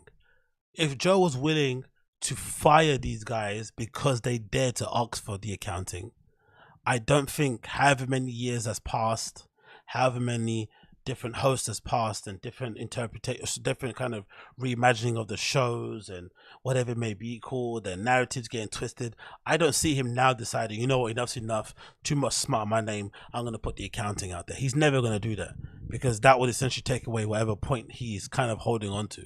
But it's pretty interesting how Mal's very measured in his response, very chilled, very laid back. And from Joe's side of things, you just get a lot of venom, a lot of anger, a lot of frustration, a lot of, his volume in his voice is very high, which is a classic Joe thing, but he sounds way more frustrated and angry than Mal does. And he's the one kind of being accused of something that he says he didn't do, so you should be kind of calm, which makes me believe that maybe there's some truth in what Mal's saying. But I think the core of it, the reason why Joe sounds so hurt, is because he's hurt because he's lost a friend. Because the things that he said about Mal and the things that Mal's going to now say about Joe, they're not things that you can say sorry for and just become friends again. You maybe can become acquaintances, you can maybe be cordial and shit, but you will never go back to being friends like you were prior with the stuff that these guys are saying to each other. So you essentially know in real time you are losing a friend, which can be really hurtful, which is what I think you're getting from Joe. So maybe that's part of the reason why he's shouting and screaming so much. But not because he's guilty, but because he's legitimately lost a friend that he thought, he was going to be his friend until his old age. But now they've kind of broken up over money, which is something they probably said they probably would never let get in between them. But now it happened. Show the taxes paid out. Let's do that. Let's do that on our. I'll go on his platform and let him reveal the accounting and the taxes. Let's do that. Let's not play this back and forth game. I don't know nothing about the first of the month and dudes carried me my whole life and all these things, dumb shit that's just not true. And somebody from the outside looking in on relationships that I've had with my homeboys of the past, You know what I'm saying? It's like, cut it out, bro. You spinning the narrative, you moving the goalpost. None of that is true.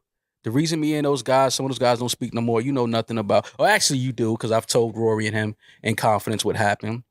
And that's neither here nor there. That doesn't matter. But he knows. He knows what happened. And my thing is simply, you know, I'm not going to get into a back and forth with words. I'm not going. But you already are, to be honest. I hate people do this. I'm not into the internet shit. But you're doing it. Let's just do it. You know what I mean? Shoot disrespect, because I know where that can go, and I'm not even trying to bring that energy into it. I'm keeping it on the facts. Like I told Roy before, the truth is on our side, right? Show the accounting. Show the taxes paid out while Rory and myself were there. Show the Spotify deal. Show the contract. Let's go on. If Rory, I'm speaking for myself, I'm willing to go and sit down in front of him and let him do that. Be happy to. Show the contract. Let's do that. You want to play this internet game in this podcast? I'll come to your new studio, sit down in front of you, put all the paperwork on the table for everybody to look at. Eden got to shoot it though. we definitely gonna have our own camera there. Yeah, we gotta have our own camera there. Definitely got a Dame at the Breakfast Club. That one. Yeah, because but see, because again, like I said, man, you know, it's weird, man. And I'm talking to y'all as my crew, like you said. I'm the boss. I don't even like that. When you call me the boss earlier, I snatched you it. are, but no, but I'm not your boss. We're partners. I need you just as much as you need me, bro. That's a complete opposite of Joe Budden. At the end of that, when they broke up, that was one of the most hurtful things for me as a fan, because they gave this illusion that it was sort of like, a podcast version of Entourage, right? They were all kind of trying to figure out their way in the entertainment industry on their own. None of their own endeavors maybe popped off the way that they would have liked them to pop off. But then together, they became this massive cultural force to the point where, like, podcasts are not like that, especially hip-hop ones. People enjoyed, myself included, the fans of the Joe Budden podcast, and when it used to be called I'll Name This Podcast Later, we actually enjoyed it more when it was just them talking, no guest. When some of these other podcasts out, especially the hip-hop based ones, they're very guest orientated. If they don't have a good or fun or interesting guest, no one gives a shit about the show because the hosts are boring. But this is one of the only shows where they had multiple people talking on a microphone, multiple personalities, and everyone was tuning in for them, and everyone had their own fan, their own whatever. You know what I mean? That's where the kind of the sparkle came from it. So when at the end of it, Joe was like, I'm the boss, right? So I can say that, right? No one's got a problem with that, right? Like kind of ranting at the room and kind of basically putting everybody on blast and stuff and trying to reassert dominance. It broke my heart, man. I was like, oh, shit, man. It's really over. I don't carry that boss any. That's corny to me. That's dudes that never had no type of status amongst their circle. Ooh. Don't ever. I'm not your boss, bro. I'm your partner. We're business partners. We're building something. You know what I'm saying? Like that's how I look at y'all as partners. Like I'm not your boss, but it's just dudes that run around with that energy. They want to be looked at as bosses. But when you're a boss, nobody got to say it. They know. It's just you. It's just how the energy you exude, right. The confidence you walk with, the way you hold your shoulders. Like you talking all of this, and cool, fam. You could try to spin a narrative about Maul. Anybody that knows Maul, nobody has anything negative to say about me. They can't shit on me. I've never done nothing whack to anybody. I've never done no bad business. Look at his history of business. Let's get Amalgam Digital on the line. Let's talk. Is Amalgam Digital still around? I think they dissolved the company, but I'm sure I forgot the gentleman's name that was running it. But I'm sure he's still doing stuff in the music business. Let's talk to Amalgam Digital and see how they feel about his business practices. Let's see how they feel about him. Because all you got to do is just look at the business practices, man. Let me skip back to the bit that I really like, the bit where he talks about the money. That was awesome. It's anything that anybody that was really somebody that I looked at as a friend. I was like, all right, never mind. Yeah, I'm done trying to explain shit because it's the internet. At the end of the day, was it here? Where is it? This is one of my favorite parts. Okay, fuck the corporations, fuck the business. They've been still. Where is it? I'm willing to go on your platform he be using, and that pains him. Oh, there we go. This is the best bit. This pains him. This is the best bit here. This is the best bit. Big old. That's just corny. It's just corny, man. It's just corny. So listen, man. Let's put it to bed. I'm willing to go on your platform That cute dog. Your new show that still has my blood, sweat, and tears in it. Because everything you and I know that's what pains him. I know that's what pains him. Every time he pay for pussy, that's some of my money. Every single time he pay for pussy, that's some of my money. Some of your pussy. Every vacation, every vacation he take a chick on, that's some of my money he using. And that pains him. The most money he ever made in his life, he made sitting next to me. That pains him. I know that pains him, but we had a beautiful thing. It worked. I thought so. All built together, and I didn't think it was such a hard thing to say that the three of us built it together. It pains him. I didn't know that was such a difficult All that Balenciaga idea. he's wearing, I'm paying for it. It pains him. It hurts. Every time he think he's fresh, he look in the mirror, I paid for it. I can assure you, I did not buy these Lululemons with our corporate card. It was on my personal. It's okay. You're my guy. Go ahead, swipe it. It's all on good. the Lulus? Yeah, it's all good. The Lulus. It pains him. Every Half single these time. Lulus is yours? Yeah. Every single time. You know what I'm saying? Every time you go to the strip club, you throw singles. Those is my faces on them singles. It pains him.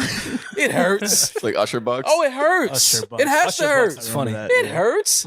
But we had a beautiful thing. Yeah. It was the greatest podcast of all time. God. But again, it pains him because, you know, the notoriety and the clout and the attention that he wanted as a solo artist. He attained that sitting next to two guys that he feels like has no resume. Who are these guys? They didn't put in the pain and the industry and go through the ringer like I did. So now that we got a 6, 7, 8 figure, whatever it was, we don't even know. We don't know. We didn't see the contract. It pains him. It hurts. Julian, you hear me? It hurts him. And I can understand it because I know him. You know what I mean? Like, I know him, and it's like, you know, it's fine, but don't try to create a narrative about Maul like I'm some ain't shit nigga. And anybody. I mean, you know, the fans that don't know me, yeah, I'm new to them. Anyway, that's basically the end of it. What I want to say quickly here. Oh, what's Frank Lopez says? Zinga, do you know about the Joe Budden admitting to doing collided stuff with his dog? Of course I know about that, man. The thing he did with the pencil and shit, yeah, whatever, jerking off his, I'm not getting involved in that stuff. Yucky. What I want to say is that it's actually interesting because I think, oh, look at that. When I put my hands up, fucking look how light my hands are compared to my face. Jesus. It's fucking interesting, right? That it's actually way more painful to break up with a friend than it is to break up with a partner, with a lover or something, right? I feel like when you lose a friend, or when somebody says, hey, I don't want to be your friend anymore, or you lose touch, or you have an argument or something where you stop talking, it's actually really painful. Like, to the point where it probably hurts more than maybe losing a family member, legitimately, or losing an actual significant other. Especially for dudes who don't necessarily have many friends anyway to begin with, who maybe find it hard to make friends, especially the older you get. So to lose one who you were kind of in the trenches with, one that you were sharing fucking, you know, pot noodles with, one that you were like sleeping on the set, on the couch with, you know, one that you were sharing fucking washing up powder with and shit. It's really, really, really hard to kind of take that. It kind of is. So I understand both of their positions, because I think deep down under all of this, all of these insults and joke from both sides, I think they do deep down still miss each other. I think they still miss each other a lot because they were really friends.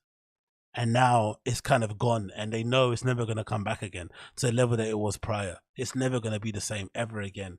And it really kind of pains both of them, as to borrow a flipping Maul statement. It pains both of them that it's never going to be the same again. And that's the unfortunate part of it. I know for myself, you know, one of the hardest things I had to deal with is people saying, hey, I don't want to be your friend anymore. That's horrendous, man. Especially when you think they're your actual friend, but it turns out, you know, maybe they weren't. Maybe they don't really like you, the version of you as a person. Maybe they're evolving into somebody else, whatever. It can really, really hurt. So, like, I understand what they're feeling and what they're kind of going through. And as a fan, man, it's really hurtful, because as much as I love New Warrior more, and I'm going to see the live podcast show, you can't deny that both shows have suffered because they're broken up. Because that original show was legitimately maybe one of the best podcasts ever. Legitimately, that run that they had. I was looking forward to every episode, especially when I was going through, you know, a bad patch and you needed to just zone out and not really worry about the work that you were doing, and Private on in the background was incredible, good entertainment, good takes and shit. It was awesome. and then it kind of ended, self-inflicted kind of thing. So that kind of was a bit hard to take, but you know, what can you do in that regard, isn't it? What can you do? Anyway, it is fast approaching 5 a.m. here in London. I'm going to end the show there. That is episode number 58 of The Random Show. Hope you guys have enjoyed and liked everything that you've heard and listened to. Big up the chat for being active and participating and doing your own thing. It's great to see. Please, everybody in the chat, if you haven't already, please make sure you're liking the stream. That would be greatly appreciated. Let's get those likes up and let's get those engagement bits done. If you want to come back and check out my show for another occasion, please subscribe. You're more than welcome to. I have a main podcast I do as well on a weekly basis. I also have a Patreon where I'm uploading different clips and stuff on there also. At the moment, I'm using the Patreon to talk about topics and go in depth on stuff that I probably wouldn't do on my main channel, and using more risque language and risque topics. So definitely check out my Patreon. The link is in the description, which is patreon.com/Agostino. Patreon.com/Agostino, my first name. Find it on there. Subscribe. It's only $1, and there are other tiers as well you can join on it to get all my Patreon content. And of course, I've got my main podcast, the HORRENDOUS Show. You can find that where you can find most podcasts and whatnot. And of course, I do the Random Show as well. And if you want to extend it and do the flipping Discord, jump on there also. The Discord link is in the description of the show too, so jump on there if you haven't already. I think it's on the description of the show. It should be there. Yeah, is it there? Oh, it's not there actually. I'll put it. I'll put it there later. Then I guess after I finish. But regardless, thank you so much for hanging out with me. It's been fun. It's been a really wild ride. I appreciate everybody in the chat. Big up Dark Web J, Brian, I Saved Harlem. Big up Koila. Big up Uche. Big up Frank Lopez. Who else is in the chat that I've seen here? Big up Sam Bird. Yeah, big up everyone that's in the chat chatting, man. You guys have all been amazing. I'm scanning past some names. You all been the same, chatting away, having a great time. So thank you so much for everybody joining in. You guys have been awesome. Oh, okay, the link doesn't work anymore. Okay, cool. I'll change the Discord link then if it doesn't work. I'll update it. Thanks for letting me know, Koila. I'll update the Discord link so to make sure that it can kind of go to the right place. But anyway, most of the things you can find on my description if you want to check it out. But apart from that, I've got nothing else really to say, I don't think, to end the show. I think that might be it. And again, I'll see you guys again soon, maybe next week, hopefully. I'll do another random show for now. I don't think there'll be any more. I don't think I'm going to do the UFC thing either because I'll be working as well, I think on a Sunday a little bit. So I won't have time to do the UFC live stream fight thing, whatever. But keep an eye out for things. Oh, actually, I'm going to be doing a DJ live stream tomorrow. So if you want to hear me DJ, check out my DJ live stream sometime tomorrow. You'll see it on YouTube if you want to do that as well. But yeah, peace out, everybody, innit? Have a good one. Thanks so much for hanging out. It really was cool to hang out and stuff, and I'll see you guys again very, very soon. Take care, people. Peace. Peace out. Peace out. Peace out. Actually, you know what? To end it, let me play some ending music to end it. Peace out. We'll play some ending music, actually. Let's go it that way.